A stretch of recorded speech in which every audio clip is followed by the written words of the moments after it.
বাস দিয়ে সেদিন নামতে নামতে রাতে 1টা বেজে যায়। ঘটনাটা সেদিনের রাতেরই।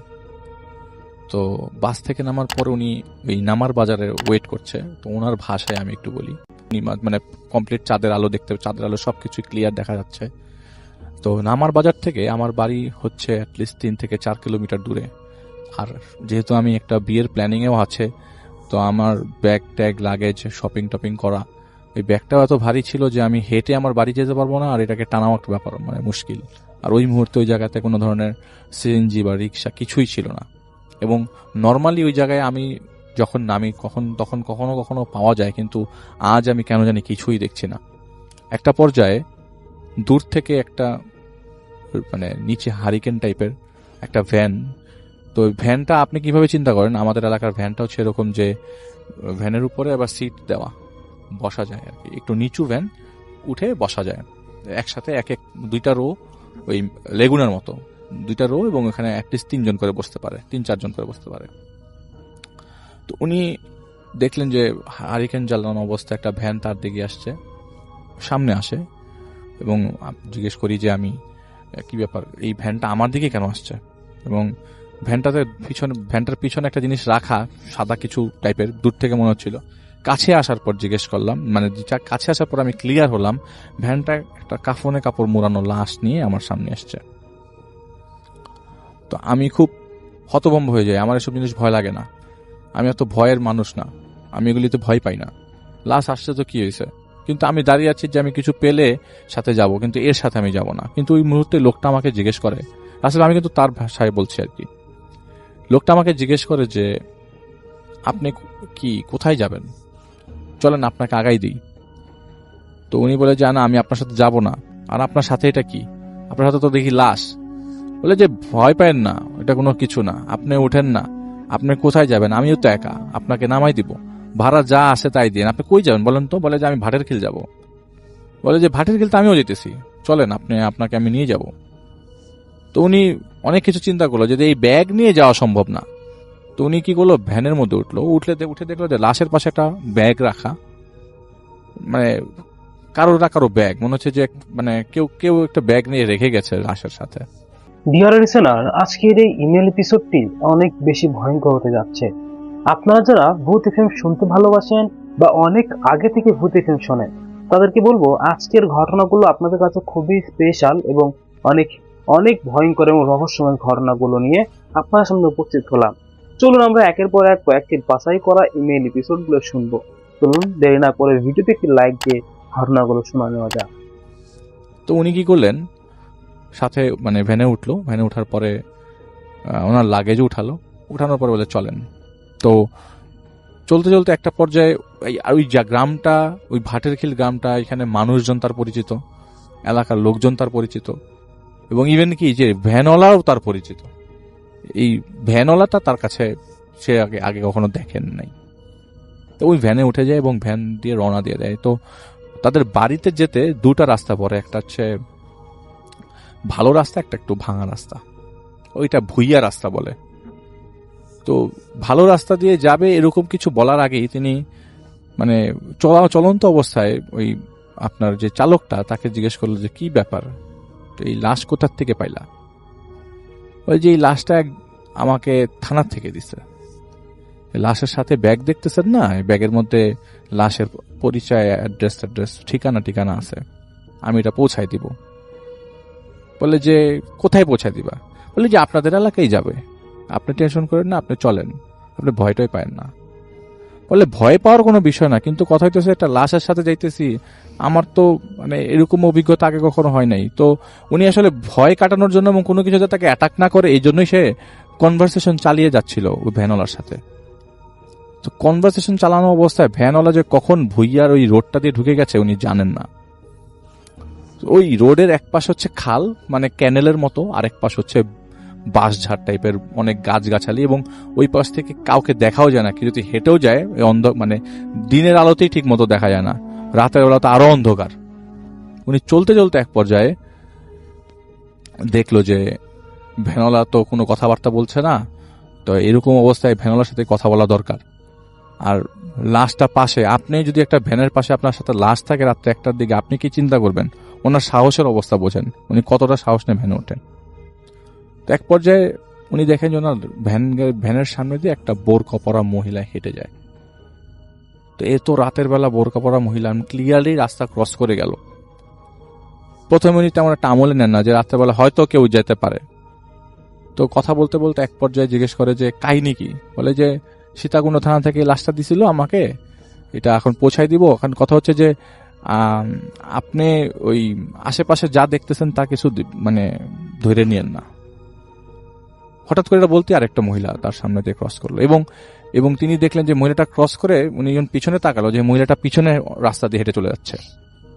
এর মাঝখানে তারা কিন্তু ভুইয়া রোডে ঢুকেছে। বলে রাখি যে এলাকার লোকজনরা এই ভুইয়া রোডে তেমন একটা রাত্রেবেলা কেউ প্রবেশ করে না, কারণ ওইখানে অনেক উল্টাপাল্টা ঘটনার বিবরণ আছে অনেকের কাছে। তো উনি এই যে রাস্তাতে ঢুকে গেছে উনি বোঝেন নাই। তো উনি কথা বলতেছে একটা পর্যায়ে দেখে যে আরেকটা মহিলা, আর 3 নম্বর মহিলা রাস্তা ক্রস করে। তখন এই আপনি কি কিছু দেখলেন, খেয়াল করছেন? বলে যে আমি কিন্তু আপনাকে আগেই বলছি যে আপনি যাই দেখতেছেন এগুলি ওভারলুক করে যান, এগুলো কিছু খেয়াল করেন না, যাই দেখেন।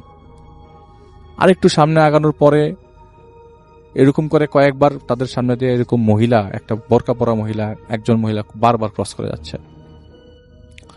তো উনি জিজ্ঞেস করে আচ্ছা ভাই কাহিনী কি। উনি চিন্তা করে মনে মনে যে যদি কোনো লাশ এরকম ভাবে থানার মধ্যে থাকে এবং লাশের সাথে যদি কোনো অ্যাড্রেস থাকে, আচ্ছা ভাবলাম এটা একটা বেওয়ারিশ লাশ, অ্যাড্রেস থাকলে তো থানা থেকে ফোন দিবে অ্যাড্রেসে বা কন্ট্যাক্ট করা হবে যে আপনার লাশ আসে নিয়ে যান, তাকে কেন লাশটা কেন ভ্যানের মধ্যে চড়িয়ে দিবে, তাকে সে কে?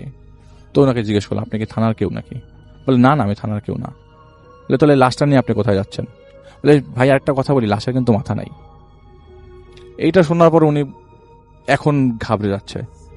তো মাথাটা নিচু করে ডান দিকে তাকা দিয়ে দেখে তার পিছনে 4 জন মহিলা বোরকা পরা বসে আছে ভ্যানের মধ্যে। এবং এটা সে বুঝতে পারছিল ভ্যানটা অনেক ভারী ভারী লাগছিল, যে ওনার টানতে কষ্ট ছিল, যে ভ্যানওয়ালা ওনার টানতে খুব কষ্ট ছিল। আপনি ভ্যান রিক্সাতেও চললে বুঝতে পারবেন যে রিক্সাওয়ালা আপনাকে নিয়ে কত স্মুথ যাচ্ছে বা আপনার সাথে কেউ থাকলে তার টানতে কত কষ্ট হচ্ছে। ভ্যানওয়ালা টানতে খুব কষ্ট ছিল।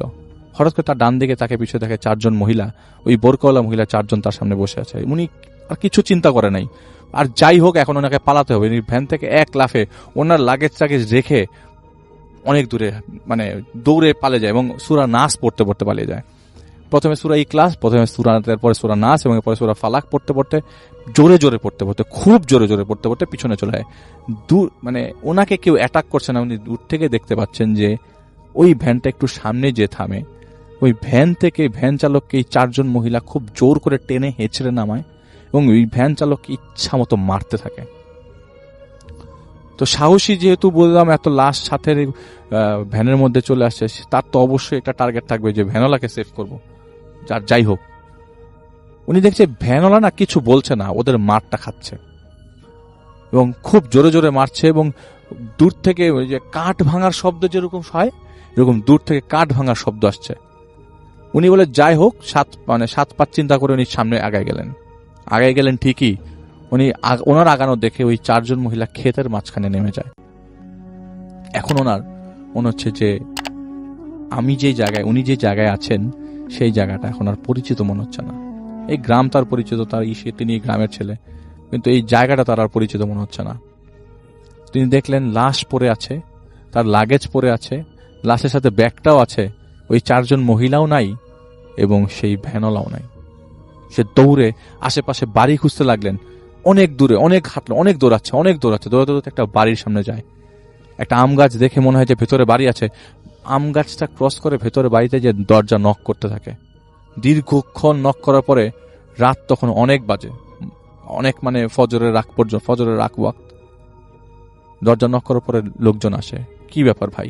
এই লোকগুলাকেও সে চেনে না, কারণ ভুইয়া রোড থেকে বের হওয়ার পর তার বাড়ির দিকে যেতে যে রাস্তাটা পড়ে সেই রাস্তার সবাইকে তিনি চেনেন, কিন্তু এই রাত আর পরিচিত কেউ না। জিজ্ঞেস করে ভাই আমি কোথায় আছি? বলে এটা তো নোয়াখালী, আপনি এনে কি করেন? বলে যে ভাই আমি একটা বিপদে পড়েছি, আমাকে একটু থাকার ব্যবস্থা করে দেন।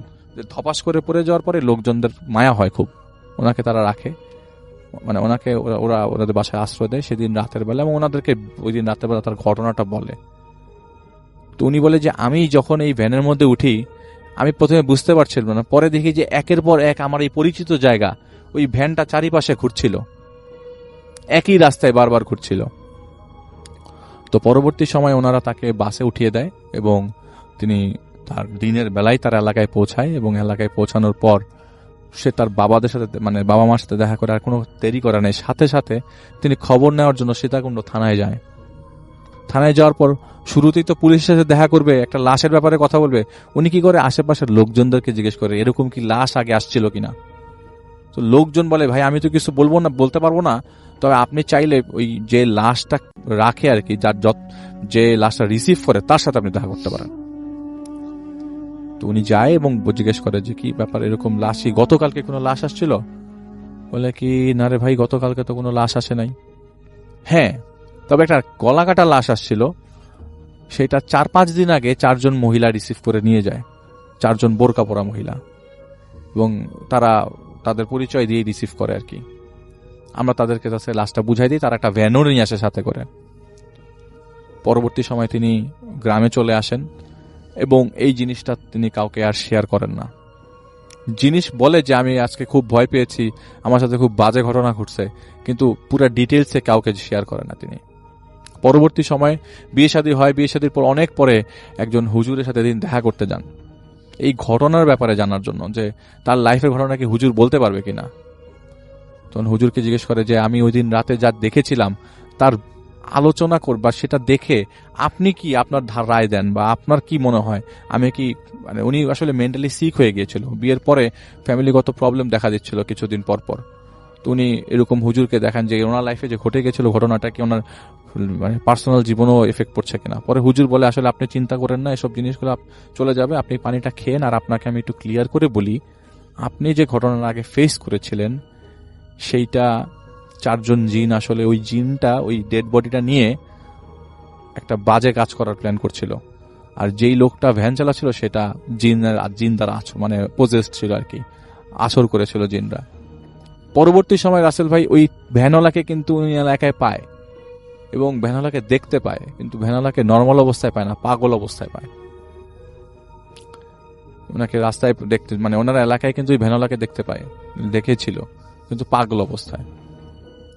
এটা ছিল রাসেল ভাই সেকেন্ড ঘটনা ওনার লাইফে ঘটে যায়। আমার কাছে মনে হয় যে প্রথম ঘটনা যেহেতু, সেকেন্ড ঘটনাটা বেশি ইন্টারেস্টিং এবং থার্ডটাও আশা করছি অনেক ইন্টারেস্টিং হবে। তো ইমেলটা যিনি পাঠিয়েছেন তার মতো করে পড়ার চেষ্টা করছি। আসসালামু আলাইকুম রাসেল ভাই, আমি চাই আপনি আমার ঘটনাটা পড়ে শোনান, এটাই তিনি লিখেছেন। তো আমি তার প্রত্যাশা অনুযায়ী ঘটনাটা যেহেতু সিলেক্টেড হয়েছে আমি পড়ে শোনাচ্ছি। তিনি লিখছেন, এই ঘটনাটি আমার মায়ের মুখ থেকে শোনা। আমার নানুর বাড়ি হবিগঞ্জ জেলার নবীগঞ্জ থানার ঘোলডুবা নামক গ্রামে। আমার নানু বাড়ি তখনকার সময় ছিল গ্রামের শেষ মাথায়। এখন অবশ্য গ্রাম অনেক বড়, 80 দশকের কথা বলছি। আমার নানু বাড়ি দেখতে অনেকটাই আই শেপের মতো, এক সারিতে 4টি পাকা দালান, বাড়ির সামনে উঠোন, তারপরে সমান্তরালে বসার ঘর, যেটাকে বাংলো ঘর বলা হয়ে থাকে, বাড়ির পেছনে পুকুর, বাঁশঝাড়, তারপর ধুধু প্রান্তর। আল আমিন আমার মায়ের চাচাতো ভাইয়ের ছেলে, বয়স 3 বছর, বেশ ফর্সা, দেখতে সুন্দর ছিল আর খুব চঞ্চল ছিল। বলে রাখা ভালো, আমার নানু বাড়ির পেছন দিকটা বেশ ভয়ানক ছিল।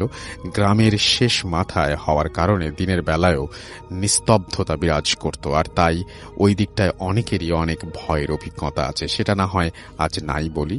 ফিরে আসি আলামিনের ঘটনায়। ওই দিন দুপুর থেকেই আলামিনকে খুঁজে পাওয়া যাচ্ছিল না। খুঁজতে খুঁজতে বিকেলের দিকে তাকে পাওয়া যায় বাঁশঝাড়ের নিচে। ঘরে নিয়ে আসা হয় তাকে। সংজ্ঞা ফিরে পেলে সে বলে পুকুর পাড়ে খেলতে গিয়েছিল। তারপর আর কিছু তার মনে নেই। সমস্যা শুরু হয় সন্ধ্যায়। ধীরে ধীরে তার খিঁচুনি হতে থাকে, অদ্ভুত ভঙ্গিতে মোচ্চাতে থাকে বিছানার ওপর। দেখতে দেখতে বাড়ির সব মানুষ ভিড় করে তাদের ঘরে। সবাই হুজুরকে ডাকতে বলে, আর আমার আপন মামা ডাক্তার ডাকতে গেলেন। বলা বাহুল্য, তখনকার সময় ডাক্তার পাওয়া সহজ ছিল না। এর মধ্যেই আমার এক চাচাতো মামি, যিনি একটু আগে এই সব বিষয় জানতেন, তিনি আলামিনকে আল কুরআনের সূরা ইয়াসিন পড়ে ফু দিতে থাকেন। কিন্তু তার পড়া শেষ হওয়ার আগে আল আমিন বিছানা থেকে উঠে দৌড় দেয়। কয়েকজন তাকে থামানোর চেষ্টা করেও পারেনি। এত ছোট একটা বাচ্চা এত জোরে দৌড়ানো অসম্ভব। আর শুরু হয় আবার সেই খোঁজ করা। লাইট হ্যারিকেন নিয়ে সবাই খুঁজতে যায়। ইতোমধ্যে হুজুরও এসে পড়েন। আলামিনকে পাওয়া যায় সেই বাঁশ ঝাড়ের নিচে। হুজুর দোয়া দুরুদ পড়েন আর পানি পড়া দিয়ে আলামিনের বাবাকে বাইরে ডাকেন। তিনি যা বলেন তা শুনে তার মাথায় আকাশ ভেঙে পড়ে। হুজুর বলেন, এটা সারানো আমার সাধ্যের বাইরে, আপনারা অন্য হুজুর দেখেন। তিনি আর কিছু না বলে চলে যান। এরপর মামা ডাক্তার নিয়ে আসলে তিনিও কোনো সদুত্তর দিতে পারেন না। তিনি তাকে সিলেট মেডিকেল নিয়ে যেতে বলেন। সারা বাড়ি স্তব্ধ, শুধু আলামিনের অদ্ভুত কণ্ঠের আর্তনাদ। 2-3 জন লোক মিলে বিছানায় ধরে রাখতে বেগ পেতে হচ্ছে একটা বাচ্চা ছেলেকে। মামিরা কোরআন পাঠ করতে থাকেন। ফজরের আজানের পর নিস্তেজ হয়ে পড়ে আলামিন। শেষ হয় বিভীষিকাময় একটি রাতের। দিনের বেলায় নিস্তেজ হয়ে রইল আলামিন। ওই দিনই গাড়ি রিজার্ভ করে সিলেট মেডিকেলে নিয়ে যাওয়া হয় তাকে। ডাক্তাররা পরীক্ষা করে কোনো রোগ খুঁজে পেলেন না। ওই দিন সন্ধ্যায়ও শুরু হয় সেই তাণ্ডব, যা দেখে হতবাক হয়ে যান ডাক্তার। না, এর সাথে তো কোনো রোগের মিল নেই। ঘুমের ওষুধ দিয়ে ঘুম পাড়ানোর চেষ্টাও কাজে আসছে না। এইভাবে 3 দিন চলার পর ডাক্তাররাই হাল ছেড়ে দিয়ে কোনো এক বড় হুজুরের কাছে নিতে বলেন। বিশ্বাস করতে বাধ্য হলেন এবং জানতে পারেন 7টা জিনের নজরে পড়েছে আলামিনের উপর। আর সেই 7টা জিন একে অন্যের ভাই, এবং 7টা জিনই কোনো না কোনোভাবে পঙ্গু। কারো এক হাত নেই, কারো এক পা, কেউ অন্ধ, কেউ বধির। তাই তারা একসাথে থাকে, আর থাকে ওই পুকুর পাড়ের বাঁশ ছাড়ে। তাদের পিছু ছাড়ারও খুব কঠিন কাজ হবে, কারণ তারা পঙ্গু হওয়ায় খুব রাগী এবং গোয়ার টাইপের ছিল। পীর সাহেব নিজেও অপারগতা স্বীকার করেন আর বলেন এর সমাধান করতে হবে ওই বাড়িতেই। তিনি এক তান্ত্রিকের সন্ধান দেন। সেই তান্ত্রিকের বাড়ি একদিনের পথ। আলামিন আর বাবা আর আমার আপন মামা যান তান্ত্রিককে আনতে। সব ঘটনা শুনে তান্ত্রিক প্রথমে আসতে চায় না, পরে অনেক কাকুতি মিনতি করে আর অনেক টাকার লোভ দেখিয়ে তাকে রাজি করানো হয়। তান্ত্রিক এসে উপস্থিত হয় বাড়িতে। তান্ত্রিক বাড়িতে এসে বলে 3 দিন ভর দুপুর আলামিনকে ঝাড়াতে হবে। যদি তা করা যায় তবে সে সুস্থ হবে, আর তা না হলে কি হবে সে নিজেও জানে না। তান্ত্রিক ছিল 3 জন, তান্ত্রিকের বউ আর তার এক শাগরেদ। পরের দিন দুপুর হবার আগেই শুরু হয় আয়োজন। তান্ত্রিক বাড়ির সবাইকে এক বাড়িতে জড়ো করে। সেই বাড়িতে ধুলো পড়া দিয়ে বন্ধ করে দেয়। সবাই বারান্দায় দাঁড়িয়ে দেখতে থাকে। আমার মা, নানু, মামারা সবাই ছিলেন সেখানে। তান্ত্রিক উঠোনের মাঝখানে একটা গোল দাগ দিয়ে তার ভেতর আমিন ও তার বাবাকে বসালো। এরপর তান্ত্রিক মন্ত্র পাঠ করা শুরু করলো এবং ঝালর টাইপের কিছু একটা দিয়ে আমিনকে ঝাড়তে লাগলো। তান্ত্রিকের শাগরেদ ঢোল বাজাচ্ছিল আর বউ গুনগুন করছিল। তাদের বলা ছিল কোনো মতেই যাতে তাদের বাজনা বন্ধ না হয়। তান্ত্রিক মন্ত্র শুরু করার পর থেকেই বাড়ির পেছনে ঝড় বয়ে যেতে থাকে। শোঁ শোঁ শব্দ, বজ্রপাতের মতো আওয়াজে কেঁপে উঠতে থাকে পুরো বাড়ি। এক সময় শেষ হয় প্রথম দিনের কাজ। এভাবে দ্বিতীয় দিন পার হয়। সমস্যা বেঁধে যায় দ্বিতীয় দিন রাতে।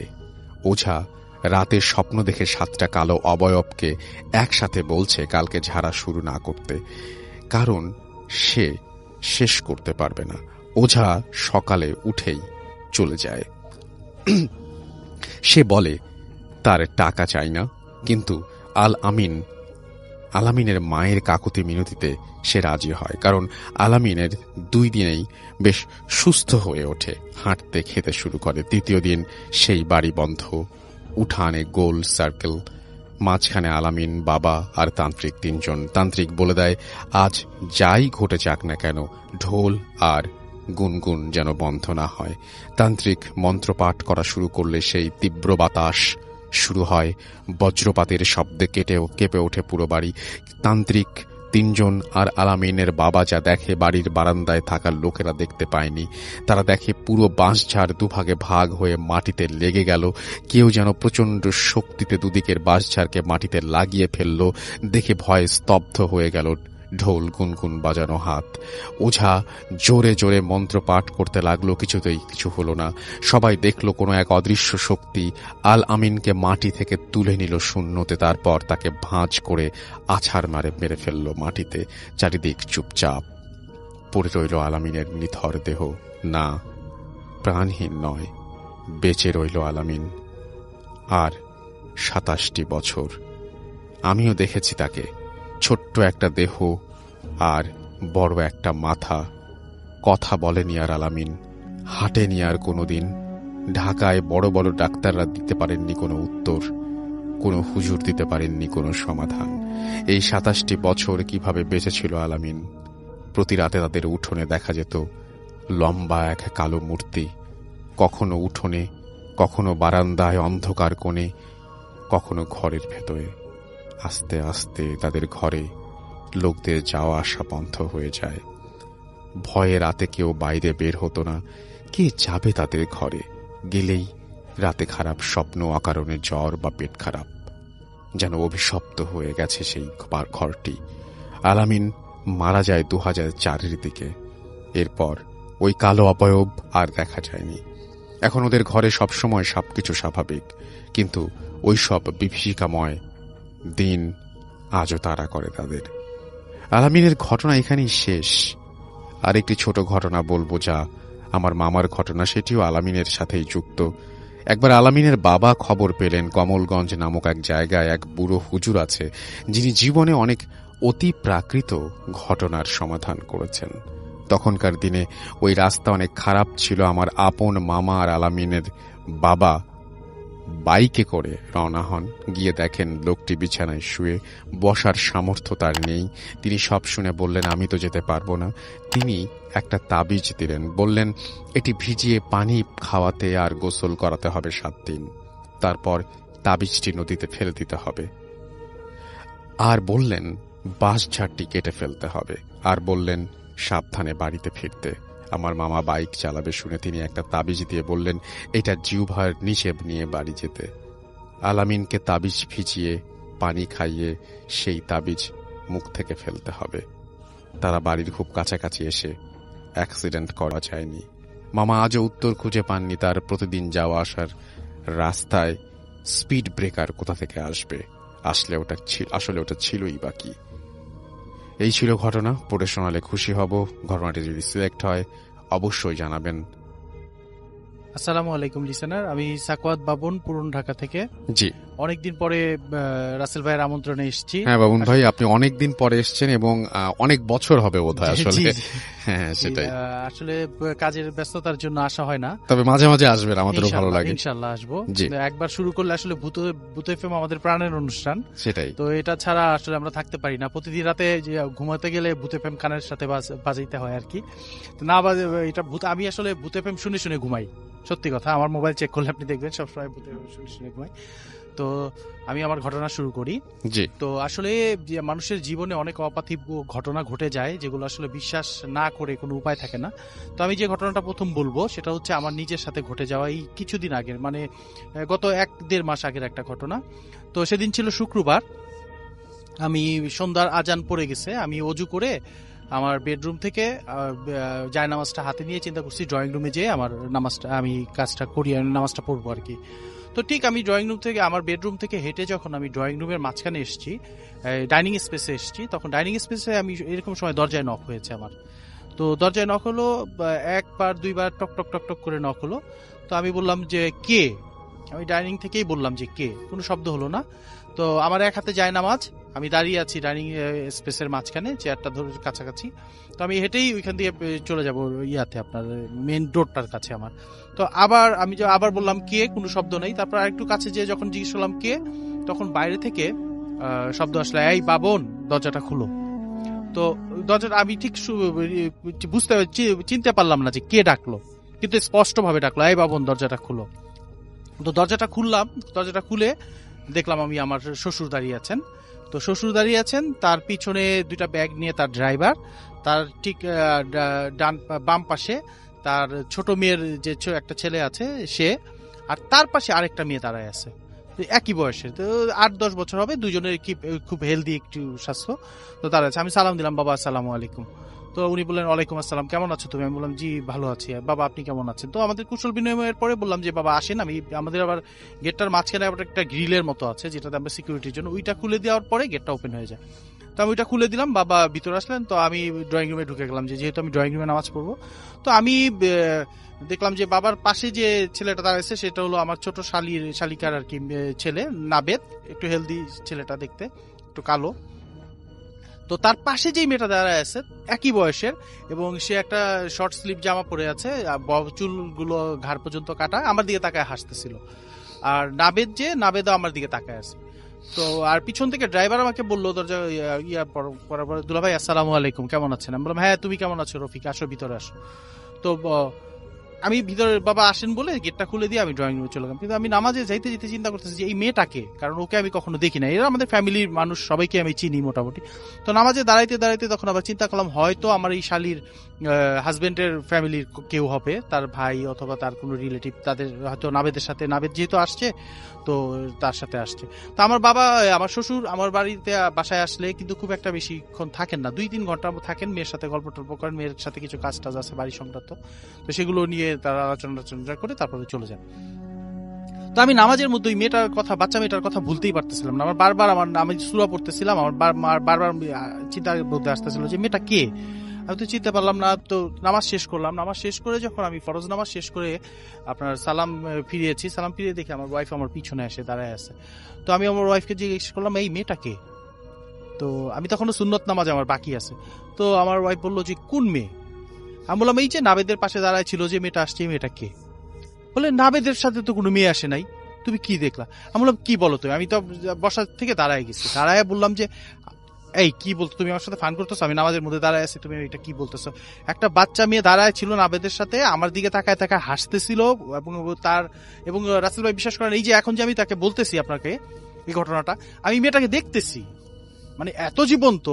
তো আপনি এখনো দেখতে পাচ্ছেন? এখনো দেখতে পাচ্ছি। আচ্ছা, ওকে। আমি এখন ওই সিনটা দেখতেছি যে মেয়েটা, আমার শ্বশুর দাঁড়ায় আছে পাঞ্জাবি পরে, তার পাশে নাবেদ, এবং তার পাশে ওই মেয়েটা, মানে 3 জনের দরজাটা বন্ধ হয়ে গেছে, ব্লক হয়ে গেছে মনে করেন, আর পিছনে ড্রাইভার দাঁড়ায় আছে 2টা ব্যাগ নিয়ে হাতে।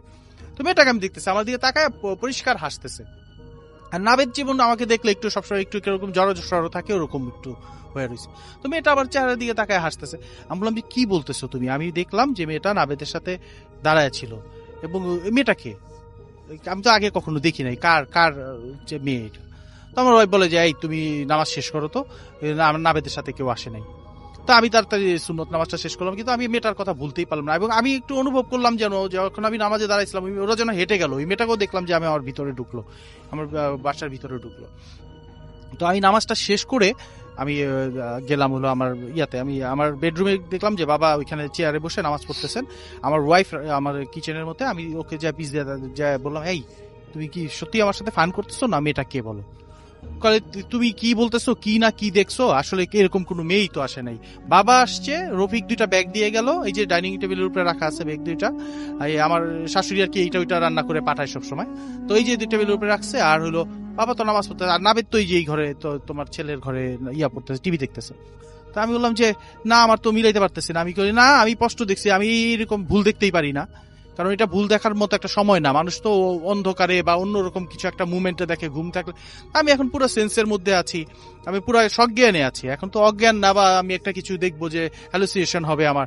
তো আমি বললাম যে না মিতা এটা ঠিক না, আমি দেখছি কাউকে। কয় তুমি একটু চেক করে দেখো। তো আমি নাবেদের কাছে গেলাম, নাবেদের কাছে জিজ্ঞেস করলাম এই নাবেদ তোমার সাথে মেয়েটা কে আসছে? নাবেদ আমার দিকে বলে খালু আমার সাথে তো কেউ আসে নাই, হ্যাঁ আমি নানা ভাইয়ের সাথে আসছি। তো আমি এই ঘর ওই ঘর, আমি মনে করলাম যে আসলে কি আমার সাথে মিতা একটু দুষ্টামি করতেছে, নাবেদকে হয়তো শিখায় রাখছে। তো আমি এই ঘর ওই ঘর, আমার 3-4টা ঘর, আমি পুরো ঘর খুঁজে খুঁজে দেখলাম যে না আসলে কেউ নেই, মানে ওই রকম কেউই আসে নাই। তাহলে আমি কাকে দেখলাম আসলে? তো আমার মনের ভিতরে আসলে যেই জিনিসটা জাগলো যে আমি এরকম জলজান্ত একটা মেয়েকে দেখলাম আমার চোখের সামনে, দরজা খুলে আমার দিকে তাকায় হাসতেছে। আমি তার সাথে সাথে আমার আবার চলে গেছি, দরজাতে চলে গেলাম। তো দরজাতে খুলে গিয়ে আমি গেটটা খুললাম, গেটটা খুলে দেখলাম যে সিঁড়ি দেখা যাচ্ছে, বাইরের বারান্দায় লাইট জ্বলতে, সিঁড়ি স্পেসে যে লাইট জ্বলতেছে, উপরে যাওয়ার নিচে যাওয়ার সিঁড়িগুলো দেখা যাচ্ছে। তো আমি আসলে কোনো পুরো ব্যাপারটাই যেন একটা, ওই যে যতক্ষণ আমার শ্বশুর ছিলেন ওনাকেই শুধু আমি জিজ্ঞেস করি নাই বাবা আপনার সাথে কে ছিলেন, কারণ হয়তো উনি আবার অন্য কিছু ভাববেন। তো আমি আমার ওয়াইফ তারা চলে যাওয়ার পরে আমি তাকে বললাম যে মিতা না, এটা আসলে আমি কাউকে দেখছি। আমি কিন্তু এরপরে রাসেল ভাই ঘটনাটা আপনাকে আর কি আমি যে এত জীবন্ত ছিল যে আমি কিন্তু রেকর্ড করে আপনাকে পাঠিয়েছিলাম, যার জন্য আপনি আবার ফোন করেন যে সাকাত ভাই আসেন এখানে এসে একটু আসলে ঘটনাটা বলেন। তো এখানে আসলে কি, তো আমাদের যে বাড়িটা আছে, আমি যে বাড়িটার মধ্যে থাকি, ওই বাড়িটা হলো 7তলা বাড়ি। তো ওই 7তলা বাড়িতে যে সিঁড়িটা আছে, সিঁড়িটার মধ্যে কিছু কিছু ঘটনা ঘটে আর কি, যেগুলো যেমন আমার 7তলাতে আমি বাগান করি। তো দেখা যায় যে ফ্রাইডে এবং আপনার ওই স্যাটারডেতে আমি বাসায় থাকি যখন, তো আমি ছাদে যাই কাজ করি, মানে সকালবেলা ছাদে যাই, গাছগুলো পরিচর্যা করি, অনেক গাছগুলো সবজি বাগান আছে আমার ওইখানে। তো হঠাৎ করে একদিন আমি এই ঘটনাটা ওইটার সাথে রিলেটেড মনে হয় যে ওই ঘটনাটা কয়েকদিন আগে আমি ছাদে বসে কাজ করতেছি সকালবেলা। তো আমার একটা বিড়াল আছে, বিড়ালটা আমার সাথে 7তলায় যায়, ও একদম ছাদে যেয়ে আমি যে কাজ করি ও পাশে বসে থাকে। আমি রাসেল ভাই আপনাকে ছবি দেখাবো যে হঠাৎ করে একদিন ও আমার সাথে গেছে, আমি সকালবেলা কাজ করতেছিলাম, মাটি করে সারটার দেওয়ার করতেছিলাম, প্রস্তুতি নিচ্ছিলাম, বিড়ালটাকে দেখলাম ঘর ঘর ঘর ঘর ঘর ঘর করে শব্দ করলো। এই জিনিসটা আমি আমার ফেসবুকে শেয়ার করছিলাম। তো আমার সাথে মোবাইল আছে, আমি হঠাৎ করে কাজ ফেলে বিড়ালের দিকে তাকালাম, দেখলাম যে ও আমার গাছের নিচে বসে আছে, আমার মরিচ গাছ আছে, বোম্বাই মরিচ গাছের নিচে, এবং সে মানে কিরকম অ্যাবনর্মাল অ্যাটিটিউড করতেছে, মানে ওর ঘর ঘর ঘর ঘর যেমন বিড়াল। তো আমি আবার দেখলাম যে ওদের একটা দিকে তাকায় আমার ঠিক পিছনে, আমার পিছনটার দিকে তাকায় ওরকম গড় গড় শব্দ করতেছে। তো আমি আমার পিছনে তাকাইলাম। তো রাসেল ভাই আমার একটা অনুভূতি হলো কি যে আমার চুলগুলো খাড়ায় গেল, আমার সারা শরীরের মধ্যে কেমন একটা অনুভূতি হলো, মনে হলো যে ও একটা কিছু দেখতেছে বিড়ালটা। তারপরে ওইখানে বসে কিছু মানে এরকম অ্যাবনর্মাল আচরণ শুরু করলো যে আমার ভয় লেগে গেছে। আমি ঠিক একদম অনুভব করলাম যে আমার পাশে কেউ একজন আছে, বা আমার পিছনে, ঠিক আমার পিছনে আছে, এবং সে মুভ করতেছে, বিড়ালটাও তার মাথাটা ঘুরাইতেছে, মানে বিড়ালটা একদিকে তাকায় এরকম করতেছে না, বিড়ালটা ঘুরতেছে। অথচ আমার পিছনের দেয়ালটা একদম একটা দেয়াল, তার পিছনে খালি স্পেস, মানে 7তলার উপরে যা হয় আর কি, বাইরের টোটাল খোলা স্পেস গুলো। ভর দুপুর বেলা, মানে সকালবেলা, মানে 11টা বাজে এরকম। তো এরকম সময় বিড়ালটা যে অ্যাটেন্ড করলো, আমি পিছনে দাঁড়ায় আমি কিন্তু কি করলাম, আমার মোবাইলটা অন করে তারপর আমি দেখলাম, আমি একটু সূরা পড়লাম, সূরা পড়ে বললাম যে তোমরা আমার পিছনে যেই হও না কেন, যেই থাকো না কেন, বিড়ালটা কিন্তু দেখছে। এবং আমি কিন্তু সূরা পড়তেছি, আমি সূরা ইখলাস পড়লাম, পরে নিজেকে ফু দিলাম। তো এই ঘটনাটা তো আছেই, এরকম একটা অভিজ্ঞতা হলো। তার আরেকটা ঘটনা হলো যে রাতে বেলা প্রায় আমাদের বাসায় একটা বিড়াল আসে, কিন্তু সাদা বিড়াল। আমি আপনাকে বলছি যে আমার একটা ফ্ল্যাটে ঢুকে যায়, ওই ভাবিটার ঘটনা বলেছি। ভাবিটা কিন্তু এখন সিক, মানে যে ভাবির ফ্ল্যাটে বিড়ালটা ঢুকে যায় এবং ঢুকে তার ফ্ল্যাটটার মধ্যে দেখা যায়, কিন্তু খুঁজলে আর পাওয়া যায় না। তো রাতে বেলা একদিন আপনার 11:30 12টা বাজে, তো আমি ওই বিড়ালটাকে ধরার জন্য একটু ছিলাম আর কি কয়েকদিন, যে বিড়ালটা কি আসে কোত্থেকে দেখি। তো একদিন 11:30 11 12টার সময় আমি গেটটা খুলছি রাত্রেবেলা, তো বারান্দায় স্পেসটা আপনার সিঁড়ির স্পেসটা দেখা যাচ্ছে, দেখি বিড়ালটা আস্তে আস্তে করে উঠতেছে। আমি 3তলায় থাকি, ও 3তলা থেকে 4তলায় উঠতেছে। তো আমি বললাম কি আমার ছেলেকে, মুফতি তুমি গেটের সামনে থাকো, আমি একটু বিড়ালটাকে ফলো করি। কারণ তখন কিন্তু আর কি বাতিগুলো নিভে গেছে, আপনার সিঁড়ির নিভে গেছে, বিড়ালটাকে দেখা যাচ্ছে হালকা অন্য সাইড থেকে যে আলো আসতেছে, সেগুলো প্রত্যেকটা ফ্ল্যাটের নিচ দিয়ে, দরজার নিচ দিয়ে আলো আসে। আমি বিড়ালটাকে ফলো করলাম, আমি বিড়ালটাকে ফলো করতে করতে ও এমন ভাবে উঠতেছে, আমি জুতাটা স্যান্ডেল ছেড়ে মানে খালি পায়ে উঠতেছি যাতে শব্দ না হয়, যে আমি দেখবো বিড়ালটা কোথায় যায়। তো উঠতে উঠতে একদম সে বিড়ালটা উঠলো, আমিও উঠতেছি, বিড়ালটা ঘুরে আমি আস্তে আস্তে ওর পিছনে খুব একটা মানে একটা সিঁড়ি গ্যাপ রেখে উঠতেছে আর কি, যে ও এক সিঁড়ি টার্ন নেয়, আমি এক সিঁড়ি উঠি, এরকম করে উঠতে উঠতে উঠতে উঠতে ও করলো কি, আমার যে একদম ছাদের যেই টপ যেটা, মানে যেটা ট্যাঙ্কি থাকে ছাদের একদম টপ ফ্লোর যেটা, ওই ফ্লোরে ওই সিঁড়িটার কাছে গেল। ওই সিঁড়িটার মধ্যে করে একটা টার্ন নিতে হয়, টার্ন নিলে ওই সিঁড়িটা দেখা যায়, যে ওর পরে আর কিছু নাই, গেট তালা দেওয়া। তো আমি ওই পর্যন্ত গেলাম, বিড়ালটা ওইখানে যে নাই হয়ে গেল, মানে ঠিক ওই মানে আমি ঘুরলেই বিড়ালটাকে দেখবো, এরপরে কিন্তু কোনো জায়গা নাই যে বিড়ালটা চলে যাওয়ার মতো কোনো অবস্থা নেই। মানে আমি বিড়ালটাকে দেখলাম যে এরকম, এবং আমি এমন ভয় পাইলাম, মানে বুঝলাম যে এখানে এই জিনিসটা হয়। আসলে আমাদের বাসায় অনেক ভাড়াটিয়া আছে, তাদের কাছে এইসব ব্যাপারগুলো শেয়ার করা যায় না, কারণ একটা ভাড়ার ব্যাপার আছে, সেভাবে মানুষ যদি এগুলো জানে টানে মানে। তো আমি ওই বিড়ালটাকে আমি বললাম, তারপর আমি বাসায় আস্তে আস্তে নিচে নেমে আসছি, আমার মধ্যে একটা খুব ভয়ঙ্কর অনুভূতি হচ্ছিল, চুল টুল দাঁড়ায় যেতেছিল এবং সারা শরীর কিংবা শিরশির করতেছিল। তো আমি আমার ওয়াইফকে এসে আমার ছেলেকে বললাম যে বাবা আসলে এই বিড়ালটা কোনো না, মানে প্রাণী না, এটা অন্য কিছু হবে একটা। তো রাসেল ভাই এই ছিল আর কি ঘটনা। Thank you so much. আমরা চলে যাব এখন ডক্টর আলিফের কাছে এবং তার ঘটনা শুনবো আমরা। আসসালামু আলাইকুম লিসেনার্স, থ্যাংক ইউ রাসেল ভাই। আমি আমার কাছে এসছে অনেকগুলো ঘটনার মধ্যে আমি এই ঘটনাটা আমি সবার আগে বলতে যাচ্ছি, আপনাকে যেটা একটু আগে শোনালাম। হ্যাঁ হ্যাঁ প্লিজ। তো এই ঘটনাটা ঘটে হচ্ছে, আমি তার নামটা ছদ্মনাম হিসেবে ইউজ করছি কারণ সে কোথায় আছে আমি এগুলি বলার পারমিশন পাইনি। তার নাম খোকন দিলাম এবং তার ফ্রেন্ডের নাম দিলাম জাকির। তো এটা আর্লি 90s এর ঘটনা, 90-এর শুরুর দিকে আর কি। নীলফামারী জেলার বালাগ্রাম একটা গ্রাম আছে, সেইখানে জলঢাকা থানা বালাগ্রাম টাইপের একটা গ্রাম, সেইখানে ঘটনা আর কি। এটা জুলাই মাসের ঘটনা এবং তার কিছু ব্যাকগ্রাউন্ড হিস্ট্রি আমি দিচ্ছি। যে লোকটা ঘটনা বলেছেন তিনি আগে প্রাইমারি স্কুল শেষ করে ওই মুহূর্তে আপনার একটা মাদ্রাসায় ভর্তি হন। তার বাবা মা অসচ্ছল ছিলেন, বাবা মা দূর বাসার থেকে অনেক দূরে একটা মাদ্রাসায় দেন এবং মাদ্রাসার মধ্যে ছিল হচ্ছে 12 জন ছাত্র এবং একজন শিক্ষক।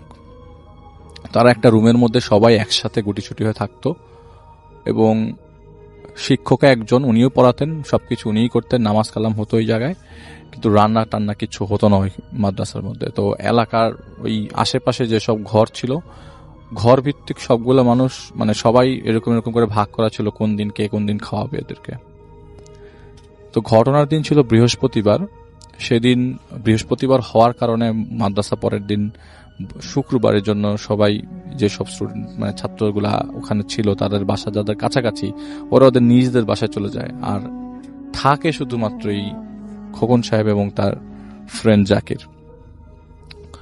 ওই সময় তারা থেকে যায় বাসায় এবং ওই মাদ্রাসায় থেকে যায় এবং মাদ্রাসায় ওই দিন মানে বৃহস্পতিবার ওই দিন এশার নামাজ শেষ করে হুজুর তার নিজের বাড়িতে চলে যায় এবং যাওয়ার আগে বলে যায় যে যেহেতু আমি চলে যাচ্ছি, তোমরা যদি কেউ নক টক করে তোমরা দরজা খুলো না, আর পরিচয় না নিয়ে দরজা খুলবা না। কারণ অনেকেই দেখা যায় যে এশার নামাজের পরে এসে রাত্রেবেলা এখানে থাকতে চায়, ঘুমাতে চায়, অনেকেই আছে যাদের থাকার জায়গা নেই, এরকম অনেকেই আকুতি করে আর কি। তো ওনারা বলেছে ঠিক আছে। তো ওই দিন আবার যেই বাসায় খাওয়ার কথা ছিল, ওনারা দুজন ওই বাসায় খেয়ে দিয়ে মাদ্রাসে এসে ঘুমিয়ে পড়ে গল্প করতে করতে। এবং সেদিনের রাতটা ছিল এতটা ডিফারেন্ট একটা রাত যে আকাশে মেঘ চমকাচ্ছে, অনেক জোরে জোরে শব্দ হচ্ছে, আপনার আকাশটা কেমন লাল হয়ে আছে, মানে ক্লিয়ারলি সবকিছু ভিজিবল। ওনারা বাড়িটা মানে ওই বাসা থেকে খেয়ে আসার সময় মাদ্রাসায় আসার পথে দেখা যায় অলমোস্ট দেখাই যাচ্ছে, মানে টর্চ লাইট লাগছে না আর কি গ্রামের রাস্তা দিয়ে হাঁটার সময়। ওই জায়গায় ইলেকট্রিসিটি ছিল না, তোরা মাদ্রাসায় আসার পরে মোমবাতি পায় নাই এবং টর্চ লাইট ছিল, কতক্ষণ জ্বালিয়ে রাখবে। চার্জেরও একটা বিষয় আছে, কারণ টর্চ লাইটটা তো আপনার ব্যাটারিতে চলে, কতক্ষণ পরে আবার কখন ব্যাটারি কিনতে হবে। যাই হোক, ওনারা জিনিসটাকে আগলে রাখে এবং সবকিছু বন্ধ টন্ধ করে শুয়ে পড়ে, গল্প করতে করতে এক পর্যায়ে ঘুমিয়ে যায়। তন্দ্রার মতো লেগে আসে হঠাৎ। ওই সময়টা কয়টার দিকে এটা উনি প্রপারলি মনে করতে পারছেন না যে এটা কয়টার দিকে হতে পারে, কিন্তু হঠাৎ করে দরজায় ঠক ঠক করে শব্দ আসে। শব্দটা খুব জোরে জোরে আসে এবং বাইরে থেকে চিৎকার করছে, এই খোকন গেট খোল। উনি খুব মানে অবাক হয়ে যায়, এত রাতের বেলা। তো ভয়েস শুনে মনে হচ্ছে যে হুজুরের শব্দ, ওনাদের যে ওস্তাদ যে হুজুর ওনাদেরকে পড়া এখানে থাকে, ওনার মাদ্রাসা এটা। তো ওরা কি করলো, মানে ওই উঠে গেল, জাকির যে ছেলেটা ওর ফ্রেন্ড, ও ঘুমাচ্ছে এবং ওর একটা সমস্যা, যদি ঘুমায় যায় ওকে উঠানো যায় না। তো দরজা খুললো এবং লোহার দরজা খোলার পরে দেখলো যে বিদ্যুৎ চমকাচ্ছে এবং এই চমকানির মানে আলোতে বোঝা গেল না এটা হুজুর এসছে এবং বুড়াটা দেখেই বোঝা যাচ্ছে যে হুজুর এসছে। তো বলছে যে চল, একটা বিয়ের দাওয়াত আছে, বিয়ের খাবো একটা। জাকির কোথায়, ও তো ঘুমাচ্ছে, ওরে ডাক দে, ওকে উঠা। তো উনি কি করলো, মানে হুজুরের ধমকের শব্দে এক শব্দে যে তাড়াতাড়ি রেডি হয়ে গেল এবং জাকিরকে উঠালো, যাই একটা বিয়ে খাবো, হুজুর আসছে। তো হুজুর আবার জোরে জোরে বলছে, বিয়ে খাবো, তুই ওঠ। তো সাথে সাথে রেডি হয়ে গেল। ওই ছেলেটা আবার ঘুমন্ত অবস্থায় আর কি, এমন যে ও একদম খুব উঠে গেছে এরকম কিছু না, ও ঘুমন্ত অবস্থায় ভয়ে দাঁড়িয়ে গেছে আর কি। হুজুরকে তো ভয় পায় সবাই। তো ওরা কি করলো, হুজুরের সাথে হাঁটা ধরলো, তালা মেরে হুজুরের সাথে আগাচ্ছে। এমন সময় হুজুর বললো, ওই যে সামনে ভ্যানটা আছে, ভ্যানটাতে গিয়ে ওঠ। তো ওই মুহূর্তে হুজুর ভ্যানে উঠে গেছে এবং উনি ভ্যানে উঠতে যাবে। তো এই যে জাকির ছেলেটা যে বন্ধুটা সাথে ছিল, ও না ঘুমাচ্ছিল দাঁড়ায়, উঠছিল না। তো ওই মুহূর্তে ভাইটা মানে বললো যে এই, মানে হেসে দিছে আর কি। তো ওই সময় মানে হাসি পেয়ে গেছে যে দাঁড়ায় ঘুমাচ্ছে। তো আমার হুজুর বিশাল জোরে একটা ছাড়ি দিছে, এই কি দুষ্টামি করতেছিস কেন। ওই মুহূর্তে উনি বলল যে আলিফ ভাই আমি যেটা পেলাম আর কি সেটা হচ্ছে ওনার গায়ের থেকে এত বাজে গন্ধ আসছিল এবং মুখ থেকে যখন কথা বললো আরো বিকট, আরো কটকটে পচা গন্ধ আসলো এবং বমি হওয়ার মতো অবস্থা। আমি কি করলাম, জাকির উঠতে গেল, তখন উনি বললো এই জাকিরকে তুই মাদ্রাসায় রেখে আয়, ওর যাওয়ার দরকার নেই, তুই আমার সাথে চল। তো উনি কি করলো, জাকিরকে রেখে আসলো, বলছে যে এটা তো ইটস নট, এটা আসলে স্বপ্ন না, আমি হাঁটছি, আমি ধরছি, হুজুরের ঝাড়ি খাচ্ছি, জাকিরকে ঘরে তালা মেরে আসছি, এটা স্বপ্ন না, স্বপ্ন মাঝে মধ্যে আমি ভেঙে ফেলি, মানে উনি বলছে যে স্বপ্ন মাঝে মধ্যে আমি ভেঙে ফেলি। তো যাই হোক, উনি হুজুরের সাথে ভ্যানে ওঠে এবং ভ্যানে ওঠার পরেই হুজুরের গায়ের থেকে এরকম বাজে গন্ধ আসছিল।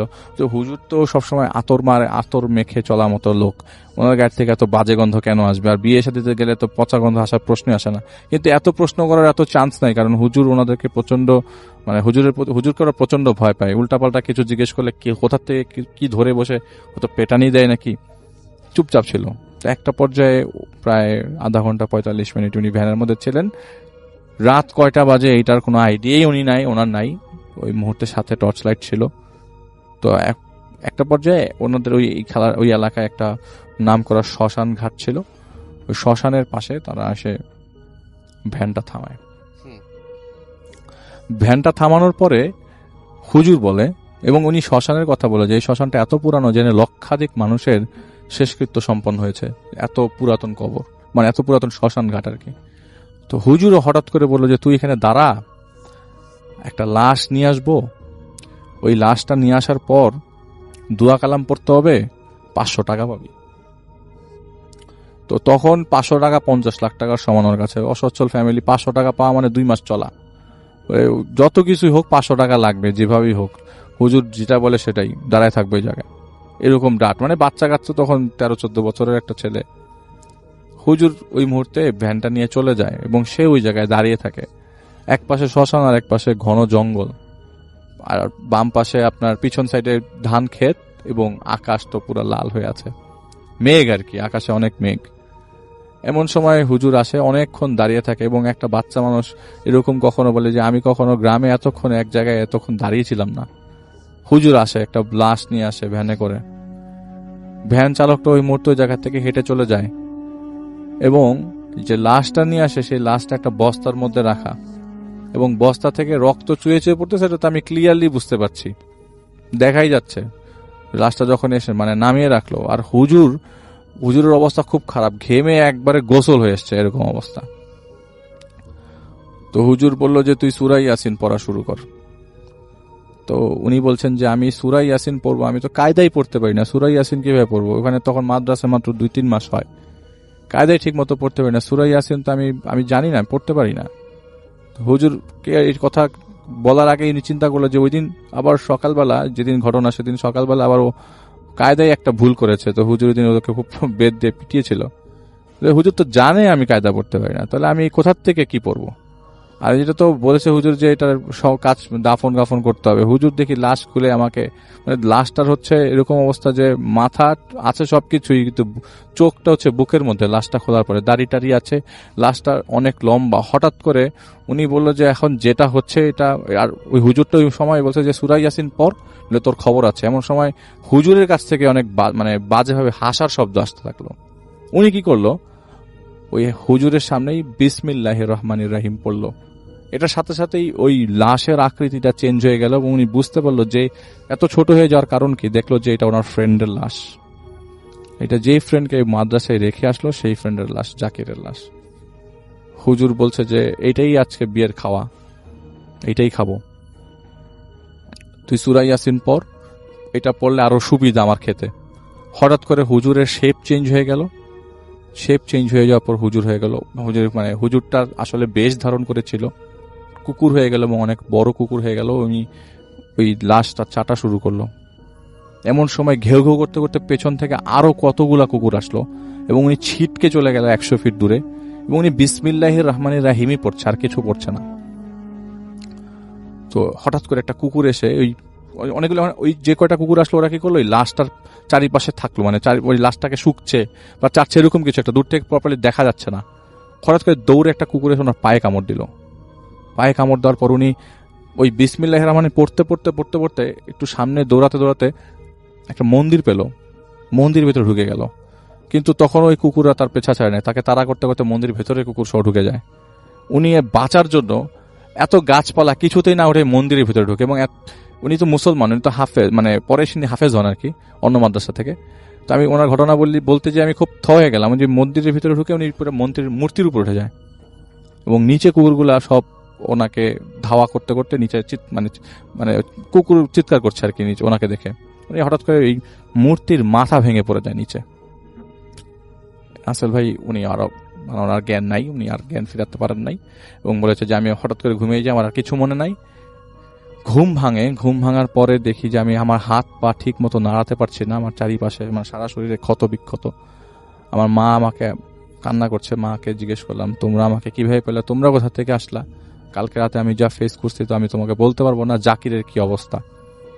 তোর মা কান্না করতে করতে বলে যে জাকির তো মারা গেছে বাবা। বলে তোমরা কিভাবে খবর পেলা? বলে যে আমাকে তো খবর দিয়ে নিয়ে আসছে, আসলে গতকালকে তোমাদেরকে। তাহলে কাহিনী কি? বলে যে জাকিরকে মৃত অবস্থায় মাদ্রাসার পাশে পাওয়া গেছে এবং তোমাকে পাওয়া গেছে একটা শ্মশান ঘাটের কাছে। বলে কিভাবে? বলে যে ওখানে রাতের বেলা একজন মানে একদল লোক এসে মানে একটা ডেড বডি পোড়াতে এসেছিল, তখন দেখে তুমি পড়ে আছো, ওই জায়গায় ওখান থেকে তোমাকে নিয়ে এসে এবং মাইকিং করে অ্যানাউন্স করে হুজুর যখন খুঁজতে আসে তোমাদেরকে তখন তাকে পাওয়া যায়। তো প্রথমে ভাবা হচ্ছিল যে হুজুর হয়তো বা ওকে জাকিরকে মেরে ওই জায়গায় রেখে ওকে মারধর করে শ্মশানের কাছে ফেলে রাখে। পরবর্তী সময় জিনিসটা ভুল ভাঙে যে না, আসলে হুজুর এরকম কিছুই করে নাই, এটা সামহাও কোনো জিন দ্বারা ঘটিত ঘটনা। এবং আপনি জানেন যে জিন তো শেপ শিফট করতে পারে, তো এই জিনই এটা করেছে এবং ওইখানে আশেপাশে মোটামুটি সবাইকে টার্গেট করেছে, সব স্টুডেন্টদেরকে। পরবর্তী সময় কারোর কোনো ক্ষতি হয় নাই, কিন্তু লাস্ট মোমেন্টের রাসেল ভাই যে হুজুরটা ছিল ওই মাদ্রাসা চালাতো, আসলে টার্গেটটা উনি ছিলেন, ওই হুজুরটা মারা যান একটা রোড অ্যাক্সিডেন্টে। এটা ছিল প্রথম ঘটনা। চলে যাব আমাদের পরবর্তী ঘটনায়, এবং আমাদের পরবর্তী যে ঘটনাটি সেটি আবারও আমাদের বাবুন ভাই নিয়ে চলে আসছেন, এবং আমি তার সাথে সরাসরি চলে যাচ্ছি এবং আশা করছি এই ঘটনাটা আপনাদের ভালো লাগবে। জি, হ্যালো লিসেনার, আসসালামু আলাইকুম। ধন্যবাদ রাসেল ভাই আবার আমন্ত্রণ জানানোর জন্য। তো আজকে এখন ঘটনাটা আমি শেয়ার করব সেটা হচ্ছে আমার এক বন্ধুর ফ্যামিলির সাথে ঘটে যাওয়া, তো ওর আম্মুর সাথে। তো ঘটনাটা শুনে আমার কাছে একটু অন্যরকম লেগেছে, কারণ যে আসলে অনেক কিছু জিনিসগুলো আছে, এরকম কিছু জিনিসগুলো আছে যেগুলো আমরা আসলে নিজের সাথে না ঘটলে আমরা বুঝতে পারি না, ঠিক? তো আমার এই বন্ধু আমাকে যে ঘটনাটা বলছে যে ও জানতো যে আমি বুথ এফএমে আসি, এবং এই ধর আগেও অনেক ঘটনা শেয়ার করেছি আমি বুথ এফএমে। তো আমাকে একদিন কথা প্রসঙ্গে বললো যে আমাদের বাসায় আসিস, তোর সাথে একটা ঘটনা শেয়ার করব এবং তোর ভাল লাগবে মনে হয়, তুই কারোর সাথে শেয়ার করবি না। আমি বললাম যে আমি যদি বুথ এফএম বলি, কয় না আমি তোকে রিকোয়েস্ট করবো তুই বলিস না, আর যদি এখন তুই বলিস তাহলে আম্মুর পারমিশনটা নিয়ে নিস, যেহেতু ঘটনাটা আম্মুর সাথে এবং আমার ফ্যামিলির সাথে জড়িত। তা আমি বললাম ঠিক আছে। একদিন তো ওর বাসায় গেলাম, বাসায় যাওয়ার পরে ও বললো, খালাম্মাকে সালাম দেওয়ার পরে খালাম্মা ড্রয়িং রুমে বসছে, আমরা তিনজনই বসলাম। তো আমার ওই ফ্যামিলি, ওদের ফ্যামিলিটা হচ্ছে ও এবং ওর এক ছোট বোন, ওর আব্বু আর ওর আম্মু, এই হলো 4 জনের ওদের ফ্যামিলি। তো ওরা আমরা ড্রয়িং রুমে বসে কথা প্রসঙ্গে বললাম যে খালাম্মা আপনার সাথে একটা ঘটনা ঘটছে, এটা একটু যদি বলেন। বলে তখন ছেলেকে উদ্দেশ্য করে বলে তুই বল, আমি মাঝে মাঝে তোর সাথে যোগ দিব আর কি। তখন ওই ঘটনা বললো যে ঘটনাটা বেশ কিছুদিন আগের, অনেক দিন আগের, অনেক বছর আগের, প্রায় 20-25 বছর আগের ঘটনা। তো ওই ওর আব্বু হলো আপনার একটা সরকারি কর্মকর্তা, কিন্তু উনি যে পেপারস মিলে আর কি ওনার ইয়াটা পড়ছিল, দায়িত্ব পড়ছে বিভিন্ন। তো চিটাগং এ পেপারস মিল যে আছে ওইখানে উনি ওইখানে ইয়াতে ছিলেন আর কি, জেনারেল ম্যানেজার হিসাবে ওইখানে গেছিলেন। তো ওইখানে ওনার পোস্টিংটা ছিল। তো উনি যখন ওইখানে যান তখন ওর বয়স, আমার বন্ধুর বয়স প্রায় 7-8 বছর বয়স বা এরকম আর কি। তো ক্লাস 3-4 পড়ে। ওর আম্মু তখন প্রেগনেন্ট, এবং প্রেগনেন্সির এরকম একটা সময় লাস্ট স্টেজটা ছিল আর কি, যে কোনো সময় ডেলিভারিটা হয়ে যেতে পারে আর কি। তো ওরা যখন ওই বাসায় গেল, তো হঠাৎ ওদের বাসায় একটা কাজের মেয়ে আর কি মহিলা ছিলেন, বয়স প্রায় 60-65 বছর বয়স এরকম। তো মহিলা হালকা পাতলা লম্বা গড়নের একজন মহিলা এবং খুব বিশ্বস্ত, কারণ ওদের ওয়াইড্রফের উপরে ওর বাবার মানি ব্যাগ থাকতো, রান্না বাড়ার মহিলা আসলে কাজের মেয়েদের নিয়ে যে সমস্যাগুলো হয়, যে বিভিন্ন ধরনের সমস্যা হয়, যে চুরি করে বা এইটা করে, ওইটা ধরে, ওইটা নিয়ে যায়। তো ওই মহিলার কাছে ওরা ওই প্রজেক্টে যাওয়ার পরে তো পুরো সংসারটাই খালাম্মা দিয়ে আর কি একদম নির্ভাবনায় থাকতেন, যে কোথাও গেলেও বুয়া তার মতো কাজ করে ঘর লক টক করে চলে যেতেন। তো এতটাই বিশ্বস্ত ছিলেন। জি। তো একদিন ওই হঠাৎ করেই মহিলা কাজে আসা বন্ধ করে দিল রাসেল ভাই। তো আচ্ছা। ওনার অবস্থাটা ছিল এরকম যে শরীরটা নিয়ে উনি বেশি মুভ করতে পারেন না, বেশি কাজ করতে পারেন, নোয়া হয়ে ঘর মুছতে পারেন না, বা কিছু ভারী কাজ করতে পারেন না, কোনো কাজই করতে পারেন না। খালাম্মার শরীরটা, খালাম্মা বললো আমাকে যে বাবা আমার শরীরটা তখন এত ভারী হয়ে গেছিল, আমার এই ছেলেটা যে বড় ছেলেটা ওর সময় কিন্তু এরকম আমি হই নাই, কিন্তু ওই যে আমার মেয়েটা যখন আমার গর্ভে আসলো এবং লাস্টের দিকে আমি কোনো মুভি করতে পারতাম না। তো একদিন ওই মহিলা বুয়া আপনার প্রায় 6-7 দিন আসতেছে না। তো আমি এর কাছে জিজ্ঞেস করছি, দারোয়ানের কাছে জিজ্ঞেস করছি, তারপর একে দিয়ে কোনোভাবে না একটা কাউকে ম্যানেজ করা যায়। আর বুয়া তো এরকম করেন না সাধারণত, যে না বলে না কয়ে উনি হঠাৎ করে চলে গেছেন। আর বুয়া যেহেতু জানেন আমার শরীরের এই অবস্থা, এবং উনি আমাকে বেশ টেক কেয়ার করতেন, যদিও উনি এসে ছুটা বুয়া হিসাবে কাজ করতেন, কিন্তু উনি সব কিছু গুছাই টুছাই দিয়ে যেতেন এবং আমার সবসময় খেয়াল রাখতেন শরীরে। তো হঠাৎ করে বুয়া না আসায় আমি খুব সমস্যার মধ্যে পড়ে গেলাম। তো আমি প্রায় গ্রিল ধরে বাইরে দাঁড়ায় থাকতাম, নিচে দিয়ে কেউ গেলে আমি তাদেরকে ডাক দিয়ে বলতাম যে আমাকে একটু আসো, কাজ করে দিয়ে যাও। তো এরকম আর কয়দিন। তো একদিন আমি অনেক করে ড্রয়িং রুমে যেয়ে দাঁড়ায় আসি, ড্রয়িং রুমের মাঝখানে দাঁড়ায় আসি। তো ড্রয়িং রুমে দাঁড়ায় আমার এমন পেটের মধ্যে ব্যথা হলো, যে এমন পেইন উঠলো, তো আমার মনে হলো যে পুরো দুনিয়াটা ঘুরে গেছে। আমার ছেলেটা স্কুলে গেছে, আমি বাসার মধ্যে একা, আমার হাজবেন্ড তখন কাজে গেছেন। তো আমি হঠাৎ করে ড্রয়িং রুমের মধ্যে দাঁড়ানো থেকে কার্পেটের মধ্যে পড়ে গেলাম, মানে বসে পড়লাম আর কি। বসে পড়ে যে শুয়ে পড়ছি, আমার আর কোনো সেন্স নাই। তো কিছু অনেকক্ষণ পরে আমি শুনতেছি যে দরজার মধ্যে নক করতেছে, টক টক টক টক করে শব্দ হচ্ছে। তো আমি অনেক বলার চেষ্টা করলাম কে কে কে, কিন্তু তারপরে আমার মুখ দিয়ে কোনো শব্দ বের হচ্ছে না। তারপরে আমি উঠে অনেক কষ্টে আপনার পাশেই ছিল সোফাটাকে ধরে উঠে তারপর যে দরজাটা খুললাম, যে কে, তাকায় দেখি যে বুয়া দাঁড়ায় আছেন, যে খালা। আমি তাকে দেখা মনে হলো, আমার শান্তি লাগলো, যে আমার শারীরিক কষ্টটা আমি ভুলে গেলাম, যে আসলে বুয়া আসছেন। আমার পুরো বাড়ির এই 6-7 দিন যে কাপড় চোপড় সব জমে আছে, জিনিসপত্র, মানে একজন যা হয় আর কি। তো বুয়াকে বললাম যে খালা আপনি আসছেন, আসেন। তো খালা ভিতরে আসলো, ভিতরে এসে খালা কি করলেন, ওই দরজা থেকে আমাকে ধরলেন, ধইরা বললেন যে খালা আমি আসলে একটু ব্যস্ত ছিলাম, একটু বিপদে পড়ে গেছিলাম এর জন্য। তো আরেকটা জিনিস এখানে বলার রাসেল ভাই, উনি এই খালাম্মাকে ধরে, মানে যে সোফাতে ডাইনিং এর ড্রয়িং রুমের যে ওদের ডিবেন ছিল, ডিবেনের উপরে নিয়ে বসাই গেল। খালাম্মা বললেন যে আমাকে এমন হালকাভাবে নিয়ে গেলেন যে আমি ওইটুক যাওয়ার পরটার কোনো কষ্ট বোধ করলাম না, মানে মনে হলো যে বাতাসের উপর দিয়ে উঠায় উনি নিয়ে গেলেন। খালাম্মা এগুলো বললেন। তো বসার পরে আমি ডিবানে চোখ বন্ধ করে বসলাম। বসার পরে বলতেছি, খালা বলতেছে খালা আপনি চিন্তা করেন না, আমি কাজ করে দিচ্ছি সবকিছু, আপনি এখানে রেস্ট নেন। তো আমি চোখ বন্ধ করে আছি, চোখ বন্ধ করে আর কি শুয়ে আছি ডিবানের মধ্যে হেলান দিয়ে। তো এর মধ্যে শুনতে শব্দ পাচ্ছি যে আমার রান্নাঘরের মধ্যে থালা বাসন ধোয়ার শব্দ হচ্ছে, একবার মনে হচ্ছে যে আপনার ঝাড়ু দেওয়ার শব্দ হচ্ছে, আবার একবার মনে হচ্ছে কাপড় ধোয়ার শব্দ, খচখচ শব্দ পাচ্ছি আমি। তো সব ব্যাপারগুলো একদম মানে যা হয় আর কি। তো আমি তন্দ্রার মতো করে এগুলো শুনতেছি। তো কিছুক্ষণ পরে এই বুয়া আমাকে আস্তে আস্তে এসে ডাকতেছে। আমি হঠাৎ চোখ খুলে দেখি বুয়া ডাকতেছে, বলতেছে খালা এই পানিটা খান। এক গ্লাস পানি দিল রাসেল ভাই, মানে এক গ্লাসটা নিয়ে এসে বলল আপনি এটা খান। তো আমি পানিটা উঠা বললাম যে খালা আমি তো আপনার কাছে পানি চাই নাই। কয় যে না চাই, উনি বলছেন আপনাকে গল্পটা। হ্যাঁ হ্যাঁ হ্যাঁ, তো উনি বললেন এইভাবে বললে মনে হয় সুবিধা হয় না হলে। হ্যাঁ, তখন খালা বলতেছে যে আর কি যে আমি তো পানিটা চাই নাই। জি। তো বললো যে না খালা আপনি খান। জি। তো খালাম্মা বললো যে ঠিক আছে। তখন আমি উঠে বসে পানিটা হাতে নিলাম, নিয়ে একটু মুখে দেওয়ার পরে পানিটা আমার কাছে এমন ভালো লাগলো যে মনে হলো যে আমি এমন কিছু খাচ্ছি, আমি এমন কিছু খাচ্ছি যেটা আসলে আমি আগে কখনো খাইনি। মনে হলো যে আমার কাছে এক গ্লাস পানি আমি এক জগ পানির মতো খেলাম। জি।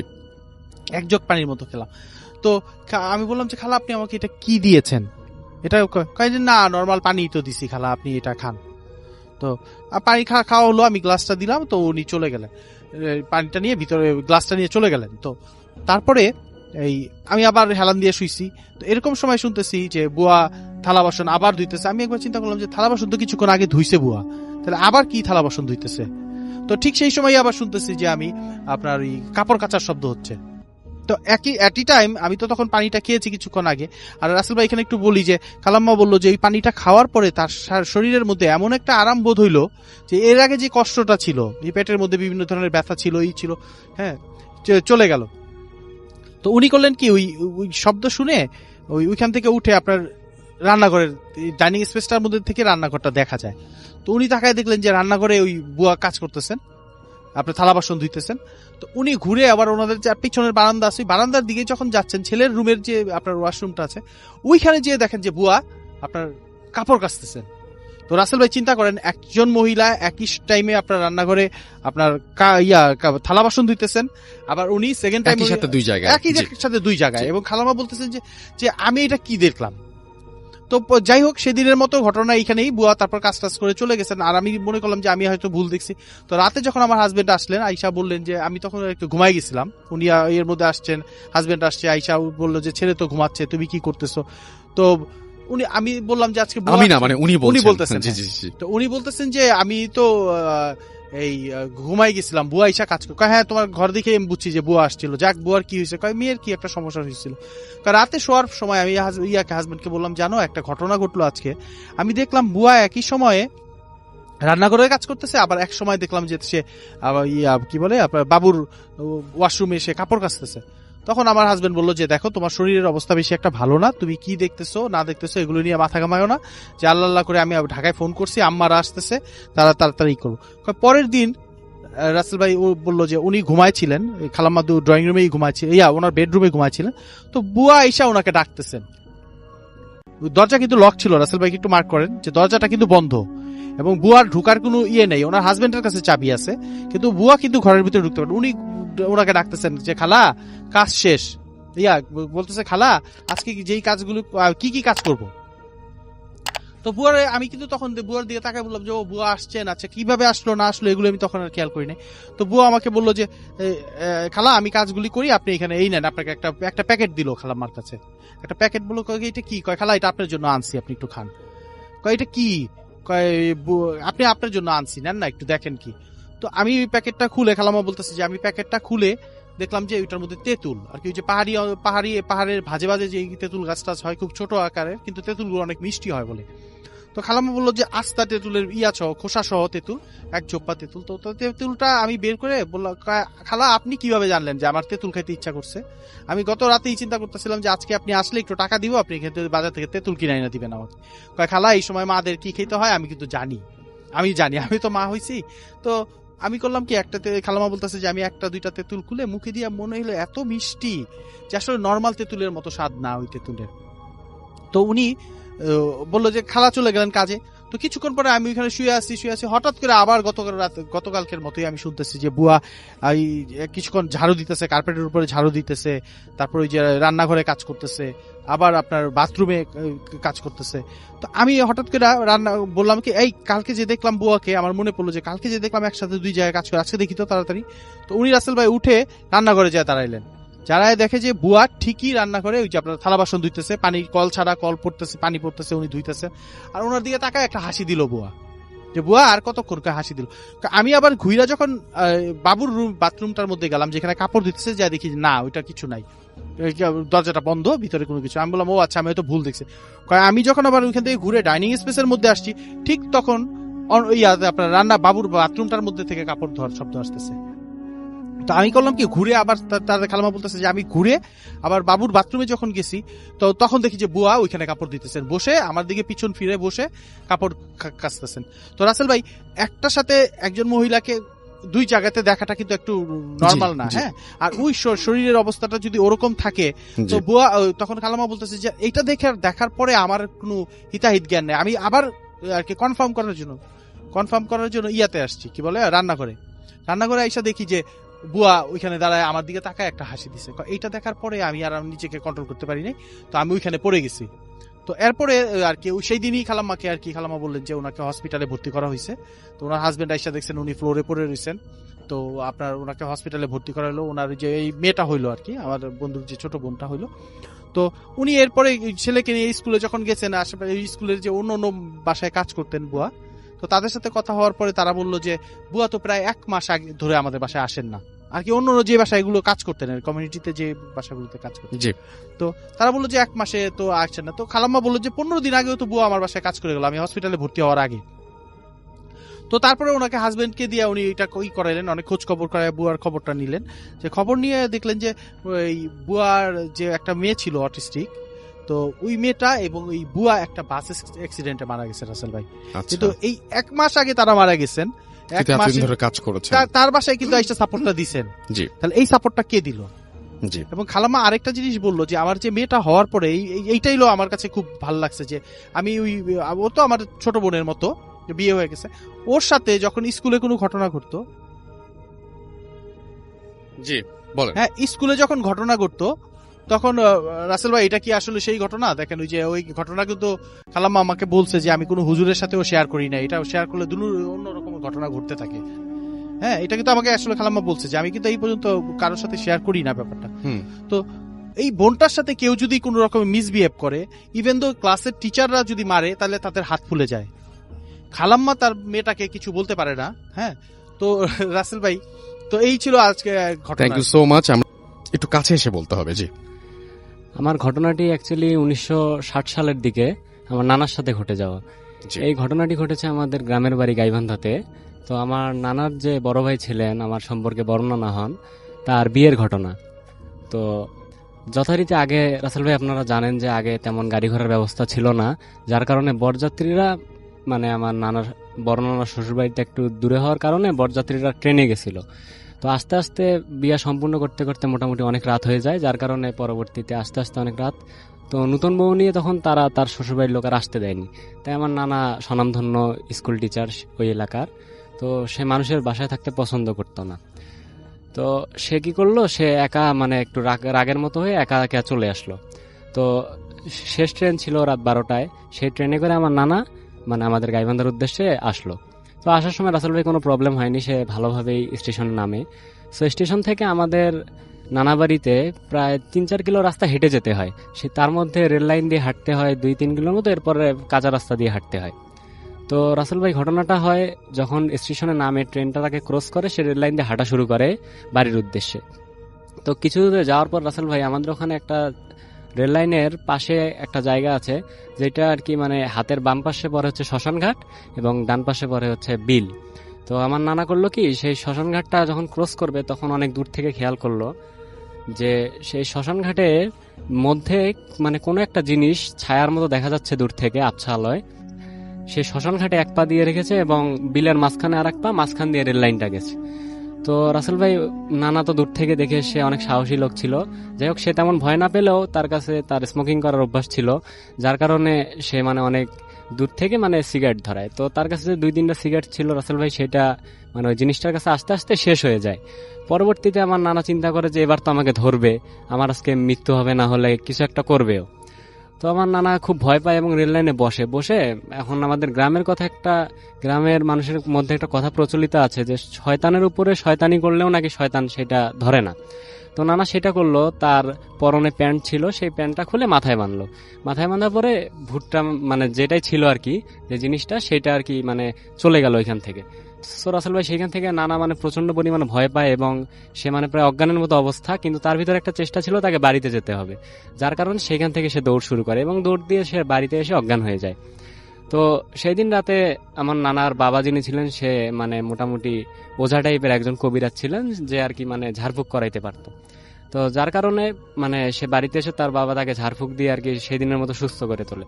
কিন্তু রাসেল ভাই সেই দিন রাতে যাওয়ার পরে পরবর্তী দিন যে রাতটা হয়, সেটা হচ্ছে আমার নানা বিছানায় শুয়েছিল আর আমার নানার মা এবং বাবা তারা নিচে শুয়েছিল। তো গ্রামে যেটা হয় রাসেল ভাই, যে মানে ইয়াং বয়সের ছেলেপেলেরা তারা লুঙ্গি পরে এবং খালি গায়ে ঘুমায় গরমের দিনে। তো হারিকেন জ্বলছিল, এমন সময় রাসেল ভাই আমার নানা খেয়াল করলো দরজা দিয়ে মানে দরজা খোলা ছাড়াই দরজার ভিতর দিয়ে মানে কিছু একটা প্রবেশ করলো। মানে সেটা দেখতে একটা গরিলার মতো, সারা গা লোমশও ছিল সারা শরীরে। তো আমার নানা দেখে মানে তন্দ্রার মতো ছিল, তো মানে সে এটা হ্যালোসিনেশন বা যাই বলে মানে কাটানোর চেষ্টা করলো, কিন্তু সেই জিনিসটা একটু পরেই তার ঘাড়ের নিচ দিয়ে 1 হাত এবং পায়ের নিচ দিয়ে 1 হাত দিয়ে তাকে বিছনা থেকে তুলে ফেললো। তো তুলে ফেলার পরে নানা তখন মানে চিৎকার করার চেষ্টা করছে, নড়াচড়া করার চেষ্টা করছে, কিন্তু কিছু পারছে না, কোনো একটা কিছু তাকে আটকে রেখেছে, যার কারণে সে মানে ওই কাজ মানে চিল্লাচিল্লি করতে পারছে না। পরে সেই জিনিস যখন তাকে অনেক মানে অনেকটা দূরে মানে দরজার কাছে নিয়ে গেছে, তখন আর কি আমার নানা একটা জোরে চিৎকার দেয় এবং তার মা বাবার গায়ের উপর পড়ে যায় আর কি সেই দিন। তো সেই জিনিসটা তাকে ফেলে রেখে চলে যায় এবং এই জিনিসটা লোমশ মানে এই জিনিসটা আমার নানার মা বাবা সবাই দেখেছে যে ওটা হচ্ছে মানে যে লোমগুলো ছিল সেগুলো পরের দিন সকালে আমার নানার গায়ে পাওয়া যায় একটা কালো বিড়ালের মতো লোম। তো এখান থেকে আর কি ঘটনাটা মানে সবাই বিশ্বাস করে এবং এই ছিল আমার ঘটনা। আমরা চলে যাব ডক্টর আলিফের কাছে, আমাদের হাতে সময় খুবই কম, অনেক অনেক গেস্ট আজকে, আমরা চলেছি ডক্টর আলিফের কাছে। জি বলবো ভাইয়া, জি। ঘটনা বলবো। হ্যাঁ হ্যাঁ জি। আচ্ছা, আমার যে থার্ড স্টোরিটা সেটা হচ্ছে আপনার গোপালগঞ্জ জেলার আর কি শেখ জাহিদ নামে একজন আমার কাছে আমাকে এই ঘটনা পাঠিয়েছিল। এটা তার দাদার ঘটনা, 1987 সালের ঘটনা, এবং তিনি পেশায় ছিলেন একজন গ্রাম্য ডাক্তার আর কি। গ্রামের ডাক্তার মানে ওই সময় একটা ট্রেনিং নিয়ে তিনি গ্রামের গরিব মানে যারা ঢাকায় আসতে পারতো না একটা প্রাইমারি ট্রিটমেন্ট করতেন আর কি। মানে এমবিবিএস ডক্টর ছিলেন না, মানে গ্রামের ডাক্তার ছিলেন আর কি। তো রেগুলার সময় মাগরিবের মানে রেগুলারলি তিনি রোগী দেখেন মাগরিবের আজান মানে মাগরিবের ওয়াক্ত পর্যন্ত, নামাজ পড়ে সে মোটামুটি তার দোকানটা বন্ধ করে বাড়ি চলে আসেন। ওই দিনও এক ব্যতিক্রম কিছু না, মাগরিবের নামাজ শেষ করে দোকান বন্ধ করতে যাবেন এমন সময় দেখা গেল বাইরে তার দোকানের বাইরে কয়েকজন লোক এসে দাঁড়িয়ে আছে এবং তাকে নিয়ে যেতে এসছে। বলে যে পাশের বাসে অমুক খুব অসুস্থ, এবং উনিও জানতেন যে উনি অসুস্থ আর কি, যে অমুক খুব অসুস্থ, আপনি তো আমাদের সাথে চলেন আর কি, ওনার অবস্থাটা দেখেন কি অবস্থা, মনে হয় সময় নেই আর। তো উনি বলে দোকান বন্ধ করে ওনাদের সাথে গেলেন এবং বাড়িতে যাওয়ার পর দেখলেন যে উনি আর জীবিত নাই আর কি, যে লোকটার জন্য গেছেন আর কি। তো যেহেতু জীবিত নাই, তো এখন দাফন কাফনের জন্য লোকজন সব ডিসিশন নিচ্ছে এবং ঢাকা শহর থেকে আত্মীয় স্বজন এবং ওনার 2 ছেলে ঢাকা শহরে ঢাকায় থাকতো, এই জন্য গোপালগঞ্জে যাওয়া পর্যন্ত ওয়েট করতে হচ্ছে। তো জানাজা হয় রাত্র 1টার দিকে, রাত 1টার দিকে জানাজা হওয়ার পরে কবরস্থানে কবরস্থ করার পরে ওনাকে ওই বাড়ির লোকজন বলে যে রাতে বাড়িতে যাবেন, আপনি থেকে যেতে পারেন। তখন যে আমাকে ঘটনা পাঠাতেন তার বাবা তখন ছোট আর কি, যে আমার ছোট তার বাবা না সরি তার চাচা তখন ছোট, বলে আমার বাচ্চা ছোট আছে বাড়িতে, আমাকে যেতে হবে, আমি চলে যাব, সমস্যা নাই, আপনি টেনশন করেন না। তো তার যে বাড়ি থেকে তিনি তার বাড়িতে যাবেন সেই বাড়িটা যাওয়ার আগে দিয়ে ওই বাড়ি থেকে রাস্তা একটা পাকা রাস্তায় উঠতে হতো এবং এই পাকা রাস্তা পর্যন্ত পুরোটাই একটা বাঁশঝাড়ের পাশ দিয়ে যেতে হতো এবং পাকা রাস্তা দিয়ে আবার কিছু দূর আগানোর পরে আবার বাম সাইড দিয়ে নেমে কাঁচা রাস্তায় নেমে তার বাড়ির দিকে যেতে হতো। তো তিনি কি করলেন, ওই বাড়ি থেকে রওনা দিলেন এবং 7-5 চিন্তা করতে করে আস্তে আস্তে রওনা দিয়ে দিলেন। তো বাঁশঝাড়টা পুরোটাই অন্ধকার ছিল আর কি। তখন মানে আশেপাশে আলো থাকলেও বাঁশঝাড়ের কারণে কোনো কিছু দেখা যায় না, এরকম অবস্থা। অনেক বড় বড় গাছ ছিল। তো ওই বাঁশঝাড় দিয়ে যাওয়ার পথে হাতের বাম দিকে পড়ে কবর, অনেক কবর বলতে রাসেল ভাই মানুষ মারা গেলে যে বাউন্ডারি লেস কবরগুলো, এখানে মানে কবরস্থান সবাই জানে কিন্তু ওইটার আশেপাশে কোনো বাউন্ডারি ছিল না, কিন্তু পাশ দিয়ে একটা রাস্তা গেছে, এটা পাকা রাস্তার দিকে উঠে উনি রাস্তা দিয়ে হেঁটে হেঁটে যাওয়ার সময় হঠাৎ করে দেখলো যে তার সামনে যে একটা বিড়াল দৌড়ে গেল। খুব সিম্পলি খুব নর্মালি তিনি বুঝলেন যে বিড়াল যেতেই পারে, খুব আহামরি কিছু না। উনি হাঁটা দিলেন এবং উনি এসব জিনিস খুব কম বিশ্বাস করতেন যে তার উপরে কিছু আছর করবে, তাকে কেউ ভয় দেখাবে, তিনি কিছু দেখবেন, যেহেতু আগে কিছু দেখেননি এখনো কোনো কিছুর ভয় নাই তার। তিনি হাঁটতে হাঁটতে পাকা রাস্তায় ওঠার আগেই আরেকটা কুকুর তার সামনে দিয়ে পার হয়ে যায়। কুকুরটা বেশ বড় সাইজের, রাস্তা পার হয়ে যায় এবং তিনি পাকা রাস্তায় আস্তে আস্তে চিন্তা করতে করতে পাকা রাস্তায় উঠে যান যে এখন কোনো প্রবলেম হয় না, এখন তো পাকা রাস্তায় উঠে গেছি, পাকা রাস্তা থেকে নেমে গেলে তো আমার বাড়ি 4-5 মিনিট। পাকা রাস্তা দিয়ে কিছু দূর সামনে না বা কিছু ঘেউ ঘেউ করে তাকে তাড়ানোর চেষ্টা করছে যেখান থেকে চলে যাওয়া কিছু একটা। তো তাদের বাড়িতে যাওয়ার পথে হাতের ডান দিকে একটা শ্মশান ঘাট পড়ে এবং শ্মশান ঘাটের সামনে যেটা গেট ছিল এরকম যে উনি যে বাড়িতে বাম দিকে নামবে আর ডান দিকে পড়ে শ্মশান ঘাট। উনি হঠাৎ করে দেখলেন যে শ্মশান ঘাটে একটা লাশ পুড়ছে। তো এতক্ষণ ধরে উনি হাঁটছে, তার কাছে মনে হচ্ছিল তার পিছনে কেউ হাঁটছে। কয়েকবার সে পিছনে তাকায়ও যে পিছনে কেউ আছে কিনা, উনি দেখে যে না পিছনে কেউ নাই। এরকম একবার পিছনে ঘুরেই ফেলে যে মনে হচ্ছিল পিছনে কেউ আছে বা 100 গজ 200 গজ পিছনে কেউ হাঁটছে, কিন্তু পিছনে তাকে দেখে না কেউ নাই। তো হঠাৎ করে এই শ্মশানে আসার পর তিনি দেখলেন অনেকগুলো মানুষ, লম্বা অনেকগুলো মানুষ একটা লাশ পোড়াচ্ছে। তিনি খুবই মানে রিল্যাক্সড হন যে নাকি আসলে ঠিক আছে লোকজন কাউকে পাওয়া গেল। তো উনি শ্মশানের পাশ দিয়ে দেয়াল ঘেঁষে হেঁটে যাচ্ছে, যে এমন সময় দেখলো যে যেই লোকগুলা লাশ পোড়াচ্ছে এবং যে লাশটা ইভেন পুড়ছে তাকে প্রপারলি দেখা যাচ্ছে, কারণ লাশটা যখন পোড়ায় তখন পুরাটা কাঠ দিয়ে ঢেকে ফেলা হয়, কিন্তু ওই লাশটা প্রপার মানে পুরো কমপ্লিটলি দেখা যাচ্ছে এবং তার চারিপাশে যে কয়জন লোক ওই লাশ পোড়াচ্ছিল তারা তার দিকে তাকিয়ে আছে। তিনি একটা পর্যায়ে ওভারলুক করে সামনের শ্মশান ঘাটটা ক্রস করে গেলেন। ওয়েট এ মিনিট, শ্মশান ঘাটটা যে ক্রস করে গেলাম, এই শ্মশান ঘাটটা তো অনেকদিন যাবৎ বন্ধ, এখানে তো কোনো ধরনের লাশ পোড়ানো হয় না। এলাকার লোকজনরা সবাই এই জায়গায় লাশ পোড়ানো বন্ধ করে দিয়েছে, কারণ সরকারের খাস জমি এটা, এখানে লাশ পোড়ানো যাবে না। কিন্তু এইখানে লাশ পোড়াচ্ছে কেন? লাশ পোড়াচ্ছে কে তাইলে? উনি কি করলেন, প্রায় 50-60 গজ দূরে হাঁটার পরে পিছনে তাকালেন এবং চোখগুলা কোথায় পজিশন করা কিন্তু বোঝা যাচ্ছে না দূর থেকে, কিন্তু তার কাছে মনে হলো ওই যে কয়জন লোক এই লাশ পড়েছে সেটা তার দিকেই তাকিয়ে আছে। তিনি কি করলেন, পাকা রাস্তা থেকে নেমে কাঁচা রাস্তায় নেমে গেলেন তার বাড়ির দিকে। এর পর্যায়ে তার কোনো প্রবলেম হলো না, বাড়ি পর্যন্ত পৌঁছে গেল এবং বাড়ি পর্যন্ত পৌঁছে যাওয়ার পরে বাড়িতে যে তিনি অজ্ঞান হয়ে যান। যে এরকম ঘটনা তো তিনি আগে কখনো ফেস করেন নাই। পরের দিন বা বাড়ির লোকজনদেরকে নিয়ে যান ওই শ্মশান ঘাটে যে আদৌ কোনো কিছু পড়েছিল নাকি ওই দিন এখানে পরে। কারণ যদি আপনাকে আজকে কেউ পোড়ায় তো পরের দিন আপনি দেখতে পারবেন যে আপনার অনেক কিছু পোড়া জিনিস পড়ে থাকে। তো লোকজন নিয়ে যায়, গিয়ে দেখে যে আদৌ ওখানে কিছু পোড়া ছিল না এবং পুরানো অবস্থায় কিছু পাওয়া যায় নাই। এটাই ছিল রাসূলের ছোট ঘটনা, যদি আমি ছোট করে বলেছি। এবং এই শ্মশান তো অলরেডি পরিত্যক্ত ছিল, তাই না? পরিত্যক্ত ছিল, অলরেডি পরিত্যক্ত ছিল। কি মনে হয় আলিফ, এটা আসলে কারণটা কি হতে পারে? এবং আমি শেষ করিনি রাসেল ভাই। আচ্ছা শুনি। হ্যাঁ। তো কাঁচা রাস্তাতে যাওয়ার পথে, তার বাড়িতে যাওয়ার পথে, হ্যাঁ, তো বাড়ির গেটের ঠিক 100 গজ সামনে একটা লোক মানে দাঁড়ানো অবস্থায়, আগুন মানে দূর থেকে মনে ছিল যে আগুন জ্বলছে, কিছু আগুনের পাশে কেউ দাঁড়িয়ে আছে। তো উনি কাছে যাওয়ার পর যেটা দেখলো যে যেই মানুষটার লাশ পোড়াচ্ছিল সেই মানুষটা কাশ ওই জায়গায় দাঁড়িয়ে আছে। সেই মানুষটাই কিন্তু প্রপারলি বোঝা ছিল না আদৌ সেই মানুষটা, কিন্তু এই কিছুক্ষণ আগে যাকে দেখলো লাশ পুড়ছে তিনি কাঠ হয়ে জায়গায় একজন মানুষ দাঁড়িয়ে আছে। এরপরেই তিনি অজ্ঞান হয়ে যায় এবং বাসায় যে বলে যে আমি এই ঘটনা ফেস করে আসছি গতকালকে রাতে। এমন না যে তিনি আগে কখনো পজেস ছিল বা তার ফ্যামিলিতে এরকম কেউ পজেস হয়েছিল বা তিনি আগে কেউ এরকম ফেস করেছে, এরকম আগে অনেকবার রাতে ঘটনা ঘটেছে, কিন্তু এর আগে তিনি কখনো এরকম কিছু ফেস করেন নাই। পরে লোকজন নিয়ে যাওয়া হয় এবং ওই শ্মশান যে সেখানে আগে পোড়ানো হতো ওখানে দেখে বাড়িতে তালা মারা এবং ওখানে কোনো চিহ্নই নাই যে কেউ এখানে লাশ পুড়িয়েছে বা সামথিং। এটাই ছিল ঘটনা আসলে। ওকে, চলে যাব আমাদের পরবর্তী অতিথির কাছে। আপনার নামটা প্লিজ একটু বলবেন, আপনি কোথা থেকে এসেছেন সেটা কাইন্ডলি আমাকে একটু বলবেন, তারপরে আপনার ঘটনায় যাব। জি, আসসালামু আলাইকুম রাসেল ভাই। আসসালামু আলাইকুম রিসনা। আমি মোহাম্মদ রবিউল ইসলাম, এসেছি মিরপুর 1 থেকে। তো রাসেল ভাই, আজকে আমি যে ঘটনাটা শেয়ার করব এটা আমার মায়ের মুখ থেকে শোনা। এটা ঘটেছিল মাদারীপুর জেলার কোনো একটি গ্রামে আর কি। তো সরাসরি আমি ঘটনায় চলে যাচ্ছি। তো রাসেল ভাই, আপনি জানবেন এখনো জানি যে এলাকার ঘটনাটা আমি শেয়ার করব, এখনো সেই এলাকায় আসলে বিদ্যুতের অবস্থা তোরা ভালো না। তো ঘটনা ঘটেছিল আজ থেকে প্রায় 40 থেকে 45 বছর আগে।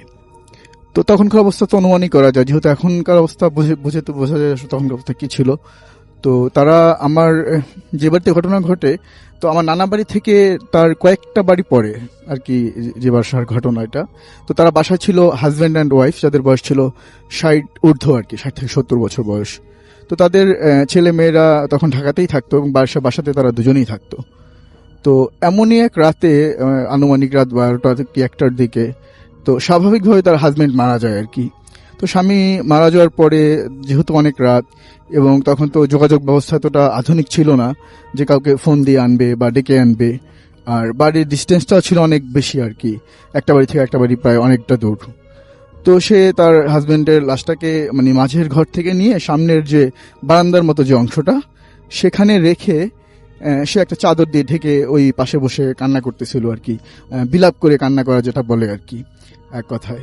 তো বিলাপ করে কান্না করতেছিল সে। আর আসলে যদিও তার স্বামী, তারপর ভয় বলতে আসলে এখানে কিছু ছিল না, কিন্তু তার মূলত বিলাপ করে কান্নাকাটি করতেছিল। এক মুহূর্তে যেটা হয় আর কি, সে হঠাৎ করে শুনতে পায় কেউ এসে তার দরজায় ঠক ঠক করে আর কি টোকা দিচ্ছে। তো প্রথমে একবার ডাক দিয়ে বললো যে ভাবি দরজাটা খোলেন, আপনার কান্নাকাটিতে তো আর বাসায় থাকতে পারলাম না, চলে আসলাম। তো কি হয়েছে? তো সে আসলে কোনো রকম চিন্তা না করেই, যেহেতু তার ভিতরে একটা ভয় ছিল এবং তার হাজবেন্ডও মারা গিয়েছে, সে উঠে গিয়ে দরজাটা খুলে দেয় একটা ডাকের পরেই। তো তারা বলে যে তোমার কান্নাকাটিতে তো আর বাসায় থাকতে পারলাম না, চলে আসলাম তাই। তো চলো ঘরে চলো, কি হয়েছে দেখি। তো গিয়ে দেখে যে লাশটা শোয়ে রাখছে সামনের রুমে। তো বলে যে ঠিক আছে। তো বসলো, নর্মালি বসার পরে তারা যে দুইজন আসছে হাজব্যান্ড ওয়াইফ, তারাও সে তাদের চিনে আর কি। মহিলা চিনতেছে যে পাশের বাড়ির ভাবি আর ভাই আসছে আর কি। তো বলে, তোরা বলতেছে যে কিভাবে মারা গেল ভাবি। তো বললো নর্মালি মারা গেছে। তো তারা কান্না করতেছিল এবং পাশে দুজন হাজব্যান্ড ওয়াইফ যে দুজন আসছে রাসেল ভাই, তারা দুজন দুই পাশে গিয়ে বসছে লাশের। এবং ওনাকে বলতেছে যে ভাবি তুমি তো কান্নাকাটি করতেছো, কিছু মনে হয় খাওয়া দাওয়া করো নাই, তো তুমি এক কাজ করো, তুমি একটু শুয়ে থাকো পাশে। তো পাশে একটু শুয়ে থাকো। তো সে আসলে হাজবেন্ড মারা গেছে, তো তার তো আর ওইভাবে ঘুমও আসে না। সে পাশে একটু হাতের মধ্যে মাথাটা রেখে একটু কাত হয়েছিল আর কি। তো অনেক রাতও হয়েছে। আর ওনারা দুজন দুপাশে বসেছিল। তো উনি বলতেছে যে ওই যে পুরুষটা ছিল সাথে, তো উনি বলতেছে ভাবি এই লাইটটা আপনার কুপি যেটা ছিল আর কি, মানে আপনার কেরোসিন দিয়ে যে আপনার অনেক আগে আলোর ব্যবস্থার জন্য রাতের বেলা কুপি যেটাকে বলতো আর কি, হারিকেন টাইপের ছোট আর কি। তো ওই কুপিটা বলতেছে ভাবি কুপিটা নিভিয়ে দেই, তো শুধু শুধু এটা জ্বালিয়ে রেখে কেরোসিন পুরে তো আর লাভ নাই, আর আপনি একটু ঘুমানোর চেষ্টা করেন, যেহেতু অনেক ইয়ে গেছে আপনার প্রতি, আপনার ইয়েটাও ভালো না, মন টনও ভালো না। তো সে যেহেতু ঘুম আসতেছে না, সে কুপিটা আসলে এক প্রকার জোর করেই বন্ধ করে দেয়। উনি নিষেধ করতেছিল, বাট ওরা কোনো রকম পরোয়া না করে নিজেরাই বন্ধ করে দেয়। তো দেওয়ার পরে একটা সময় সে মানে কান্না করতেছিল শুয়ে এবং খেয়াল করলো যে আস্তে আস্তে মানে সে চাদরের নিচ দিয়ে চাদরটা একটু উঠিয়ে হাত দিয়ে কিছু একটা ছিঁড়েতে মানে দুজন খাচ্ছে দুপাশে বসে আর কি। তো সেটা বুঝে, তো মানে কয়েকবার দেখার পরে সে বুঝে ফেলছে যে তার তো আর বুঝতে বাকি রইল না যে আসলে কি ঘটতেছে। সে খুবই ভয় পেয়ে গেল এবং মানে এখন যে সে বের হবে বা কি করবে, কোনো আলোর ব্যবস্থা তো নাই। তো সে বলতেছে যে ভাইয়া একটু কুপিটা একটু ধরান, আমি একটু ওয়াশরুমে যাব আর কি। তো বা ওরা কোনো এদিকে মানে সে যে 2-3 বার বলছে, কোনো ভুরুক্ষেপই নেই, তাদের মতো তারা তাদের কাজ করে যাচ্ছে আর কি, খেয়ে চলতেছে। তো সে একটা সময় নিজে ভয় হোক আর নিজের জীবন যখন বাঁচানোর দরকার, তখন সে আস্তে আস্তে উঠে মানে দরজাটা খুলে আর কি সোজা একটা দৌড় দেয় আর কি, মানে কোনো বাড়ির দিকে গন্তব্য ধরে আর কি। সে একটা সময় গিয়ে একটা বাড়ির উঠোনে চিৎকার দিয়ে পড়ে যাওয়ার পরে ওই বাড়ি থেকে যারা ছিলেন আর কি, তারা তাকে ধরে রুমের মধ্যে নিয়ে তেল বা পানি টানি দিয়ে মাথায় আস্তে আস্তে একটু করে নেয়। সে যখন একটু সুস্থ হয়, তার জ্ঞান আসার সাথে সাথেই সে মানে ঘটনাটা যখন ওদের বলে, তো সবাই মিলে তখন আর কি তাড়াহুড়ো করে ওই তাদের বাড়িতে যায়, যে বাড়িতে মানে লাস্টে ছিলেন আর কি, তার ওয়াইফকে নিয়ে ওই বাড়িতে যায়। তো গিয়ে যেতে যেতে তো আসলে লাশের রাসেল ভাই 90%ই খাওয়া হয়ে গেছে অলমোস্ট, মানে গিয়ে যারা যেটা দেখে আর কি, তো খুব বিভৎস অবস্থা। তো তারপরে তারা নর্মালি সকালবেলা সেটাকে জানাজা টানাজা দিয়ে দাফন করা হয় আর কি রাসেল ভাই। তো এই ছিল আমার ঘটনা, এটা আমার আম্মুর কাছ থেকে শুনেছি। তো আমি বলতে পারি যে 100% সত্য ঘটনা আর কি রাসেল ভাই। Thank you so much, thank you, আপনাকে অনেক ধন্যবাদ। তো আমি খুবই খুশি হই যখন এরকম দূর থেকে অনেক মানুষ এখানে আসেন এবং তাদের ঘটনা শেয়ার করেন। আমি খুবই খুশি যে আপনি এসেছেন। আপনার নামটা প্লিজ একটু বলবেন, সিরাজগঞ্জে কোথায় আপনার বাসা সেটা বলবেন, তারপরে আপনার ঘটনায় যাব। আসসালামু আলাইকুম। ওয়ালাইকুম সালাম। আসসালামু আলাইকুম লিসেনার্স, আমি মোহাম্মদ শিবলি হাসান, এসছি সিরাজগঞ্জ থেকে। রাসেল ভাই, আমি এখন যে ঘটনাটি আপনাদের সাথে শেয়ার করব, এই ঘটনাটি আমার এক ওস্তাদের থেকে শোনা আর কি, যিনি একজন ইমাম সাহেব হুজুর। তো তার থেকে আর কি ঘটনাটি শোনা। তো আমি সরাসরি ঘটনা প্লিজ। জি। তো রাসেল ভাই, ঘটনাটি একজন সুইপারকে কেন্দ্র করে আর কি ঘটা। তো ইমাম সাহেব সিরাজগঞ্জেরই ঘটনা? জি জি জি ভাইয়া, সিরাজগঞ্জেরই ঘটনা। তো আমি ঘটনায় যাচ্ছি। তো সুইপার যেভাবে বলেছে আর কি, তো আমি সেভাবে বলছি। তো সুইপার আর কি ওই মাঝে মধ্যে তো সারাদিন কোনো কাজ পায় না, তো সন্ধ্যার দিকে একটা কাজ পায়। তো কাজটা শেষ করে যখন বাড়িতে ফিরবে, তো বাড়িতে ফেরার সময় তো গ্রামের মধ্যে দিয়ে আসতেছিল। তো আসার সময় দুইজন লোকের সাথে দেখা হয় আর কি। তো দুজন লোক ছিল আর কি আপনার সুঠাম দেহের অধিকারী, অনেক সুন্দর চেহারা আর কি। তো দুজন লোক তো এই সুইপারকে দাঁড় করায় যে ভাইয়া, আমাদের বাড়িতে তো অবস্থা একটু খারাপ, তো আপনি যদি আমাদের সাথে আজকে যেতেন এবং আমাদের কাজটা করে দিয়ে আসতেন তো খুব ভালো হতো। তো সুইপার বলল যে আমি তো আজকে অনেক কাজ করেছি, তো আজকে আমি খুব ক্লান্ত, তো আপনি যদি আপনার ঠিকানাটা দিতেন তো আমি আগামীকাল এসে আপনাদের কাজ করে দিব। তো সেই দুইজন লোক সুইপারকে বলল যে আসলে আমাদের তো দিনের বেলা আমরা থাকি না, তো আপনি যদি রাতে আমাদের সাথে গিয়ে একটু কাজটা করে দিয়ে আসতেন তো আমাদের খুব উপকার হতো আর কি, ভালো হতো। তো আপনি যে পারিশ্রমিক দেন, আমরা আপনাকে দ্বিগুণ পারিশ্রমিক দিব। তো অনেক অনুরোধ করার পরে তো সুইপার রাজি হয় আর কি তাদের সাথে যাওয়ার জন্য। তো যখন সুইপার রাজি হয় তখন সুইপারকে নিয়ে ওই দুই লোক মানে হাঁটতে শুরু করে। তো রাস্তা থেকে নেমে ওই গ্রাম অঞ্চলে যে ক্ষেতগুলো থাকে তো ক্ষেতের আইল ধরে তিনজন হাঁটতে শুরু করে।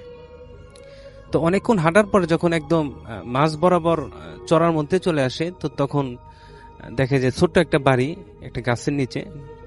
তো তখন দুজন লোক বাড়ির ভিতরে যায় এবং ভিতর থেকে এসে তো সুইপারকে নিয়ে যায়, নিয়ে ওই তাদের যে টয়লেটটা আছে তো টয়লেটটা দেখায় দেয় যে এখানে আপনাকে কাজ করতে হবে। তো সুইপার তার যে ভাষ্য তো সে ভিতরে যায়, ভিতরে যাওয়ার পরে টয়লেটের ভিতরে যায় এবং টয়লেটের যে টাঙ্কি থাকে তো টাঙ্কি যখন উঠায় তো উঠানোর পরে যে গন্ধটা তার নাকে আসে তো সে বলে যে আসলে মানুষের, আমি তো অনেক মানে টয়লেট পরিষ্কার করে থাকি, অনেক কাজ করে থাকি, তো এতদিন যে টয়লেটগুলো পরিষ্কার করছি মানে তাদের যে একটা গন্ধ আর এই বাসার যে একটা গন্ধ একদম ব্যতিক্রম গন্ধ। তো সে আর কি নর্মালি নিয়ে কাজটা শেষ করে। কাজ শেষ করার পরে যখন তাকে পারিশ্রমিক দেওয়া হয় তো তখন রাত্রি অনেক প্রায় 1:30-2টার মতো বাজে। তো তখন সুইপার তাদেরকে অনুরোধ করে যে ভাই যদি আজকে রাতটা আমাকে এখানে থাকতে দিতেন তো আগামীকাল সকালে আমি বাসায় চলে যেতাম। তো তারা আর কি তাকে কোন রকম বারান্দায় একটা পাটি বেঁধে থাকতে দেয় আর কি। তো তারপরে যেটা হয় রাসেল ভাইয়া, যে যখন সকাল হওয়ার পরে তো সুইপার যখন ঘুম থেকে জাগ্রত হওয়ার পরে দেখতে পায় যে সে একটা ক্ষেতের আইলে শুয়ে আছে। আসলে কোনো বাড়িতে যে রাতে যে একটা বাড়িতে শুয়ে আসলে সে বাড়িটার নাই, ক্ষেতের আইলে শুয়ে আছে। তো সে সেটাও নর্মালি নেয় যে হয়তো আমারই ভুল ছিল বা ঘুমের মাঝে আমি বের হয়ে চলে আসছি। তো তারপর সে বাড়িতে যায়। তো এর মাসখানেকের মধ্যে আর কোনো ঘটনা হয় না। তো মাস দেড়েকের পরে তো এই যে একদিন এই কাজ করে ফিরতে সন্ধ্যা হয়। তো আরো 2-1 লোক ওই যে এরকম ভাবে তাকে আর কি রাস্তার মধ্যে দাঁড় করায় যে ভাই আমাদের একটা কাজ করে দিতে হবে, তো আপনি যদি আমাদের সাথে যেতেন। তো এর পূর্বের যে ঘটনাটা ঘটে তো এই ঘটনা অনুযায়ী সে আর যেতে চায় না। তো বলে যে আপনাদের যদি ঠিকানা দিতেন তাহলে আমি আপনাদের বাড়িতে গিয়ে কাজ করে দিয়ে আসতাম। তো তারাও ছাড়ে না, তো সেও কাজ করতে চায় না আর কি। তো সে সুইপার বাড়িতে চলে আসে। তো সেদিন রাতে যেটা হয় আর কি, যে সে যখন ঘুমানোর পরে তো সে একটা স্বপ্ন দেখে যে এরকম 2জন লোক তার বাড়িতে আসে এবং তাকে তার বাড়ি থেকে নিয়ে যায় কাজ করানোর জন্য।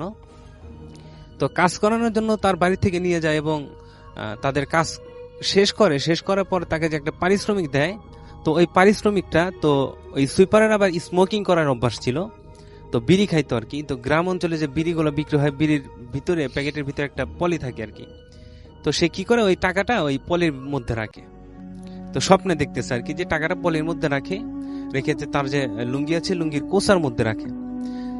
তো সকালে যখন ঘুম থেকে ওঠার পরে তো এই স্বপ্নের কথা তার মনে হয়। তো তার একটা অভ্যাস যে সকালে ঘুম থেকে ওঠার পরেই ওই বিড়ি খায় আর কি, স্মোকিং করে। তো যখন সে তার লুঙ্গির কোসা থেকে ওই বিড়ির প্যাকেট বের করতে যাবে তখন থেকে যে বিড়ির প্যাকেটের মধ্যে টাকা। তো সে অনেকটা আশ্চর্য হয় যে আসলে টাকা কোথায় থেকে আসলো। তো রাতের স্বপ্ন মানে দুইটা আর কি মিলে যায় আর কি। তো সেটা আর কি কাউকে মানে অন্য কারোর সাথে শেয়ার করে না, সে মানে নর্মালি নিজের ভিতরে রেখে দেয়। তো এরপরে যে ঘটনাটি ঘটে তো তার বেশ কিছুদিন পরে তো রাতে এরকম একটা স্বপ্ন দেখে যে 2-3 লোক তাকে তার বাড়ি থেকে নিয়ে যায়। তো নিয়ে গিয়ে তাকে কাজ করায়। তো কাজ করানোর সময় সে কাজ করতে ওই ইয়ার ভিতরে পড়ে যায় আর কি, আপনার যে টাঙ্কিটা আছে তো টাঙ্কির মধ্যে পড়ে যায়, পরে মাথায় একটু আঘাত পায়। আঘাত পায় বলতে একটু কেটেও যায়। তো তারা আর কি তাকে ওই সময় ব্যান্ডেজ করে দেয়, একটু ট্রিটমেন্ট করে। তো ট্রিটমেন্ট করার পরে তাকে পারিশ্রমিক দেয়, সবকিছু দেওয়ার পরে মানে সে আর কি এই স্বপ্ন দেখতেছে। তো সকালবেলা যখন সেই সুইপার মানে ঘুম থেকে জাগ্রত হওয়ার পরে দেখে যে তার মাথায় ওই কাটার দাগ মানে যেরকম ট্রিটমেন্ট করছে ঠিক সেই রকমই আর কি। তো সে মোটামুটি তখন একটু সিরিয়াস ভাবে নেয় যে আসলে মানে আমার সাথে কি হচ্ছে আর কি ঘটনাগুলা। তো তার পাশের যে মসজিদ ছিল তো মসজিদের ইমাম সাহেব মানে আগে থেকে এই কাজগুলো করতো, যে হুজুরের থেকে আর কি ঘটনাটি শোনা। তো সবাই আর কি সেই হুজুরের প্রতি বিশ্বাস রাখতো, হুজুর যেগুলো করে সবাই জানতো আর কি। তো সে এই ঘটনাগুলো ওই হুজুরের সাথে শেয়ার করে। তো হুজুর তদবির করার পরে যে জিনিসটা জানতে পারে যে আসলে এটা এক শ্রেণীর জিনের কাজ, যারা আর কি তাকে দিয়ে এতদিন কাজ করিয়ে নিয়েছে। তো তারপরে হুজুর কিছু তদবির দেয় ওই সুইপারকে। তো পরবর্তীতে রাস্তায় আর কোনো সমস্যা হয় নাই। তো এটাই ছিল আমার প্রথম ঘটনা। Thank you so much. আপনার নামটা প্লিজ একটু বলবেন, আপনি কোথা থেকে এসেছেন সেটা বলবেন, তারপর আপনার ঘটনা যাব। আপনার ঘটনাটা শুনতে পারিনি, আপনারা লেট করে এসেছেন, শুনি আপনার ঘটনা। জি ধন্যবাদ রাসেল ভাই। আসসালামু আলাইকুম লিসেনার্স, আসসালামু আলাইকুম রাসেল ভাই। আমি ইয়াসিন আরাফাত হৃদয় বলছি, মধ্যবাড়ি থেকে এসেছি। তো রাসেল ভাই, দুঃখিত আমি লেট করে এসেছি, একটু কাজের জন্য ফেসে গিয়েছিলাম। তো রাসেল ভাই, যে ঘটনাটা আজকে বলতে চাচ্ছি সেটা হচ্ছে রাসেল ভাই, আমাদের উত্তরপাড়া অর্থাৎ শাহজাদপুর এলাকাতেই ঘটেছিল আমার সাথে ঘটনাটি। এটি হচ্ছে আমার ঘটনাটি শেষ পার। তো রাসেল ভাই, এটা আমি বলতে চাচ্ছি না এই মুহূর্তে। তো আমার বাসায় যে ঘটনাটি ঘটেছিল রাসেল ভাই, যেটা আপনাকে মেল করেছিলাম, সেই ঘটনাটি আমি আপনাকে বলছি। রাসেল ভাই, সেটা হচ্ছে আমরা গত 4 মাস আগে সাডেনলি মা সিদ্ধান্ত নেয় যে বাসা ছেড়ে দিবে। তো বাসা ছেড়ে দেওয়ার পর রাসেল ভাই, তো তেমন ভালো কোনো বাসা পাচ্ছিল না। তো অনেক খোঁজাখুঁজি পরে একটা বাসা পায়, সেটা হচ্ছে আপনার একতলা বিশিষ্ট একটি বাসা। তো সেখানে আমরা সেখানে রুম আমাদের ট্রান্সফার করা হয়। তো সেখানে যাওয়ার রাসেল ভাই, যেদিন প্রথম উঠেছিল তখন আমি অফিসে ছিলাম, সেদিন আমি বাসা শিফটের সময় আমি থাকতে পারিনি। তো সন্ধ্যা যখন রাসেল ভাই আমি বাসায় ফেরার সময় অর্থাৎ বাসায় প্রবেশ করার সময় আমার কেমন জানি একটু গরম লাগছিল। অথচ রাসেল ভাই, আমাদের ওই বাসার প্রতিটা রুমেই উপরে মানে অনেক পরিমাণ গাছ আছে। তো আমাদের আশেপাশে অন্যান্য বাড়িগুলোতে গরম লাগলেও আমাদের ওই বাড়িতে গরমের পরিমাণ খুবই কম। অর্থাৎ আমরা এই গরমের মধ্যে আমরা কাঁথা গায়ে দিয়ে ঘুমিয়েছি, প্রচন্ড ঠান্ডা ছিল। তো রাসেল ভাই, প্রথম আমি যখন রুমে প্রবেশ করি তো আমার কাছে অস্বাভাবিকভাবে কেন যেন গরম লাগছিল। তো বিষয়টা আমি স্বাভাবিকভাবে নিল। আমি রুমে যাই, অফিসে ফ্রেশ হয়ে আমি যখন শুই, আমি আমার বাবার সাথে ঘুমাই সবসময়। তো আমি লেট নাইট গেমিং করা আমার একটা বাজে অভ্যাস আছে। তো ওই দিন বাবা ঘুমিয়ে গিয়েছিল, সবাই ঘুমিয়ে গিয়েছিল, আমি গেম খেলছিলাম। তো গেম খেলার মধ্যে আমার মানে তন্দ্রা চলে আসে। তো তন্দ্রা আসে, আমি ফোনটা রেখে আমি তখন শুয়ে পড়ি, লাইট অফ করে আমি শুয়ে পড়ি। তো শুয়ে পড়া রাসেল ভাই, 4-5 মিনিট পরে আমি স্পষ্ট শুনতে পাচ্ছিলাম যে আমি যেই রুমে শুয়ে আছি আমি আর আমার বাবা, ওই রুমের চালের উপরে রাসেল ভাই খুব জোরে জোরে কেউ জানাজার দোয়া পড়ছে। অর্থাৎ প্রাপ্তবয়স্ক লোকের জানাজার যে দোয়া আছে সেটি পড়ছে, আল্লাহুম্মা গফিরলি হাইয়িনা ওয়া মাইয়িতিনা ওয়া শাহিদিনা, এই দোয়াটা পড়ছিল আর কি। প্রাপ্তবয়স্ক লোকের জানাজার দোয়া পড়ছে। তো এই বিষয়টা আমি হঠাৎ করে শুনে আমার তন্দ্রার মধ্যে আমার তন্দ্রা ভাব কেটে যায় এবং আমি সাথে সাথে উঠে বসে পড়ি। তো রাসেল ভাই, আমার বাবা তো আমার সাথে ঘুমোতো, তো আমার যে কোনো প্রয়োজনে বাবাকে ডাক দিলে রাসেল ভাই উনি ইনস্ট্যান্টলি উঠে যেত ঘুম থেকে। তো ওদিন আমি বাবাকে কন্টিনিউসলি ডেকেই যাচ্ছি, বাবা কোনোভাবেই উঠছে না। আমি রুম থেকে বেরোয় আমি মায়ের রুমে গেলাম, মাকে ডাকছি, ছোট বোনকে ডাকছি, তো তারা কেউ ঘুম থেকে উঠছে না। মানে এমন ভাবে মনে হচ্ছিল যে তারা সেন্সলেস অবস্থায় আছে, কেউ ঘুম থেকে উঠছে না।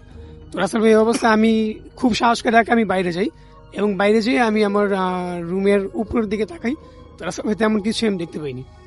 তো 2 দিন আমি ভালো ছিলাম। 2 দিন পর রাসেল ভাই, আমি আবার যখন রুমে প্রবেশ করব ঠিক একইভাবে আমার কাছে গরম লাগছিল রুমের মধ্যে, অথচ ওই সময় আমার বাসার মধ্যে ঠান্ডাই ছিল। তো যাই হোক, আমি রুমে প্রবেশ করার পরে তারপর আমি কথাবার্তা বলি। ওই দিন আমি এই ঘটনা প্রথম দিন আমি কাউকে বলিনি। তারপর রাসেল ভাই 2 দিন পরে ওই সেম ঘটনা ঘটছে, যখন সবাই ঘুমিয়ে গেছে আমি গেম খেলছিলাম। আমি মোবাইলটা রাখার পরে তন্দ্রা ভাব যখনই আসে তখনই রাসেল ভাই শুনতে পারি যে প্রাপ্তবয়স্ক লোকের জানাজা দেওয়া হচ্ছে আমার রুমের উপরেই। তো ওই দিন আমি বাবাকে কন্টিনিউসলি ডেকে যাচ্ছি, বাবা উঠছে না, মাকেও ডাকছি, মা উঠছে না। রাসেল ভাই, মানে কিভাবে বুঝাবো আপনাকে, মানে ওই সিচুয়েশনটা মানে অন্যরকম, প্রচন্ড ভয় পাচ্ছিলাম, কিন্তু অনেক ডাকাডাকির পরেও কেউ উঠছে না। তারপর আমি দরজা খুলে ওই দিনে রাসেল ভাই বাইরে যাই, তো আমি কাউকেই দেখতে পাই না। চালের উপর অনেক সাহস নিয়ে আমি চালের উপর তাকাই, আমি ওরকম ভাবেই কাউকে আর দেখতে পাই না। তো রাসেল ভাই, ঘটনার সমাপ্তি হয় আমার সাথে। আমি উত্তর বাড্ডা, আমি বাবার সাথে একটা কাজে গিয়েছিলাম। বাবার সাথে একটা কাজে যাওয়ার পরে বাবা আমার সাথেই ছিল, মূলত বাবার কাছে যাওয়া আমার। তো রাসেল ভাই, ওখানে হচ্ছে আপনার মার্কেটের নামটা আমি উল্লেখ করছি না, ওখানে আপনার অনেকগুলো আপনার ড্রেন ছিল। ড্রেনগুলো হচ্ছে আপনার ম্যানহোল ঢাকনা দিয়ে ঢাকা, কিন্তু ওগুলোর মধ্যে 3টা করে গ্যাপ ছিল। তো একটা ড্রেনের গ্যাপ হচ্ছে আপনার অনেক বেশি ছিল। তো আমি হাঁটতে হাঁটতে আমি খেয়াল করিনি, একজন লোকের সাথে কথা বলছিলাম, হাঁটতে হাঁটতে আমি খেয়াল করিনি রাসেল ভাই আমার বাঁ পাটা একটা ড্রেনের মধ্যে পড়ে যায়, আর পুরো শরীর উপরেই থাকে। তো ড্রেন লেভেলটা রাসেল ভাই অনেক নিচে ছিল, যার জন্য ময়লা আমার গায়ে লাগেনি, কিন্তু এই বাম পায়ে আমি প্রচন্ড পরিমাণ ব্যথা ওদিন পাই। এবং ব্যথা পাওয়ার পরে বাবার সাথে সাথে বললো যে একটু কেয়ার করে হাঁটবি না, একটু উঠে দাঁড়ানোর পর রাসেল ভাই বাবা আমাকে ধরে রাখছে যে পা ঝাড়াতে বলতেছে। কিন্তু রাসেল ভাই, পা ঝাড়া দিতে দিতে আমি দেখলাম আমার বাঁ পাশে আপনার একটা ইলেকট্রিক খাম্বা, যেটাকে বলে একটা খাম্বা ছিল রাসেল ভাই, ওখানে একটা লোক পাগড়ি পরে দাঁড়িয়ে আছে। আর রাসেল ভাই, বাবার পিছনেই আমি স্পষ্ট দেখতে পাই একজন মহিলা বাবার পিছন থেকে জাস্ট আমাকে ভাবে তুড়ি মেরে মহিলাটা উপরে চলে গেল। আর ওই লোকটা আমাকে বলছিল যে ওই দিন তোকে কিছু করতে পারিনি, কিন্তু আজ তোকে একটা ব্যথা আমি দিয়ে গেলাম। রাসেল ভাই ওই দিন ছিল সেই দিন, যে ঠিক ওই দিন থেকে সেম ওই দিন থেকে 1 বছর আগে রাসেল ভাই আমি আপনাকে একটা ঘটনা বলে গিয়েছিলাম, যেখানে আমাকে নতুন বাজার থেকে অফিস থেকে ব্যাক করার সময় রাসেল ভাই নতুন বাজার একটা কবরস্থানে আমাকে এক রিক্সাওয়ালা নিয়ে যায় জানাজা পড়ার কথা বলে। তো রাসেল ভাই ওইখানে যাওয়ার পরেই ওই রিক্সাওয়ালা হঠাৎ করে গায়েব হয়ে যায়, এবং যে লোকগুলোর সাথে আমি জানাজা পড়তে গিয়েছিলাম ওই লোকগুলোকে রিক্সাওয়ালাকে খুঁজতে গিয়ে রাসেল ভাই বিপরীত পাশে ঘুরে দেখি ওই লোকগুলো হঠাৎ করে নেই। ওই দিন যে রিক্সাওয়ালাকে রাসেল ভাই দেখতে পেয়েছিলাম সেই রিক্সাওয়ালাই রাসেল ভাই ঠিক 1 বছর পরেই ওই জায়গাতে আমি ওই লোকটাকে দেখতে পাই। লোকটা আমাকে এই কথাটাই শুধু বলেছিল যে ওই দিন তোকে কিছু করতে পারিনি, আজকে তোকে আমি ছাড়িনি, তোকে একটা ব্যথা আমি দিয়ে গিয়েছি। আর বাবার পিছনে রাসেল ভাই দেখেছিলাম মহিলাটা আমাকে জাস্ট একটা তুড়ি মেরে হাসতে হাসতে উপর দিকে চলে গেল। তারপর রাসেল ভাই আমি কিছু বলতে পারি না, আমি সেন্সলেস হয়ে গিয়েছিলাম। ওইখান থেকে বাবা আমাকে বাসায় নিয়ে যায়। তো রাসেল ভাই আমি স্টিল নাও আমি আমার এই বাম পাই আমি ইনজুর্ড রাসেল ভাই, এখন আমি পুরোপুরি সুস্থ না। তো দোয়া করবেন যাতে আমার সাথে এই ধরনের ঘটনার রিপিট না হয়। আমি জি। খুব ভীত। থ্যাংক ইউ সো ধন্যবাদ, মাচ, রাসেল। Thank you.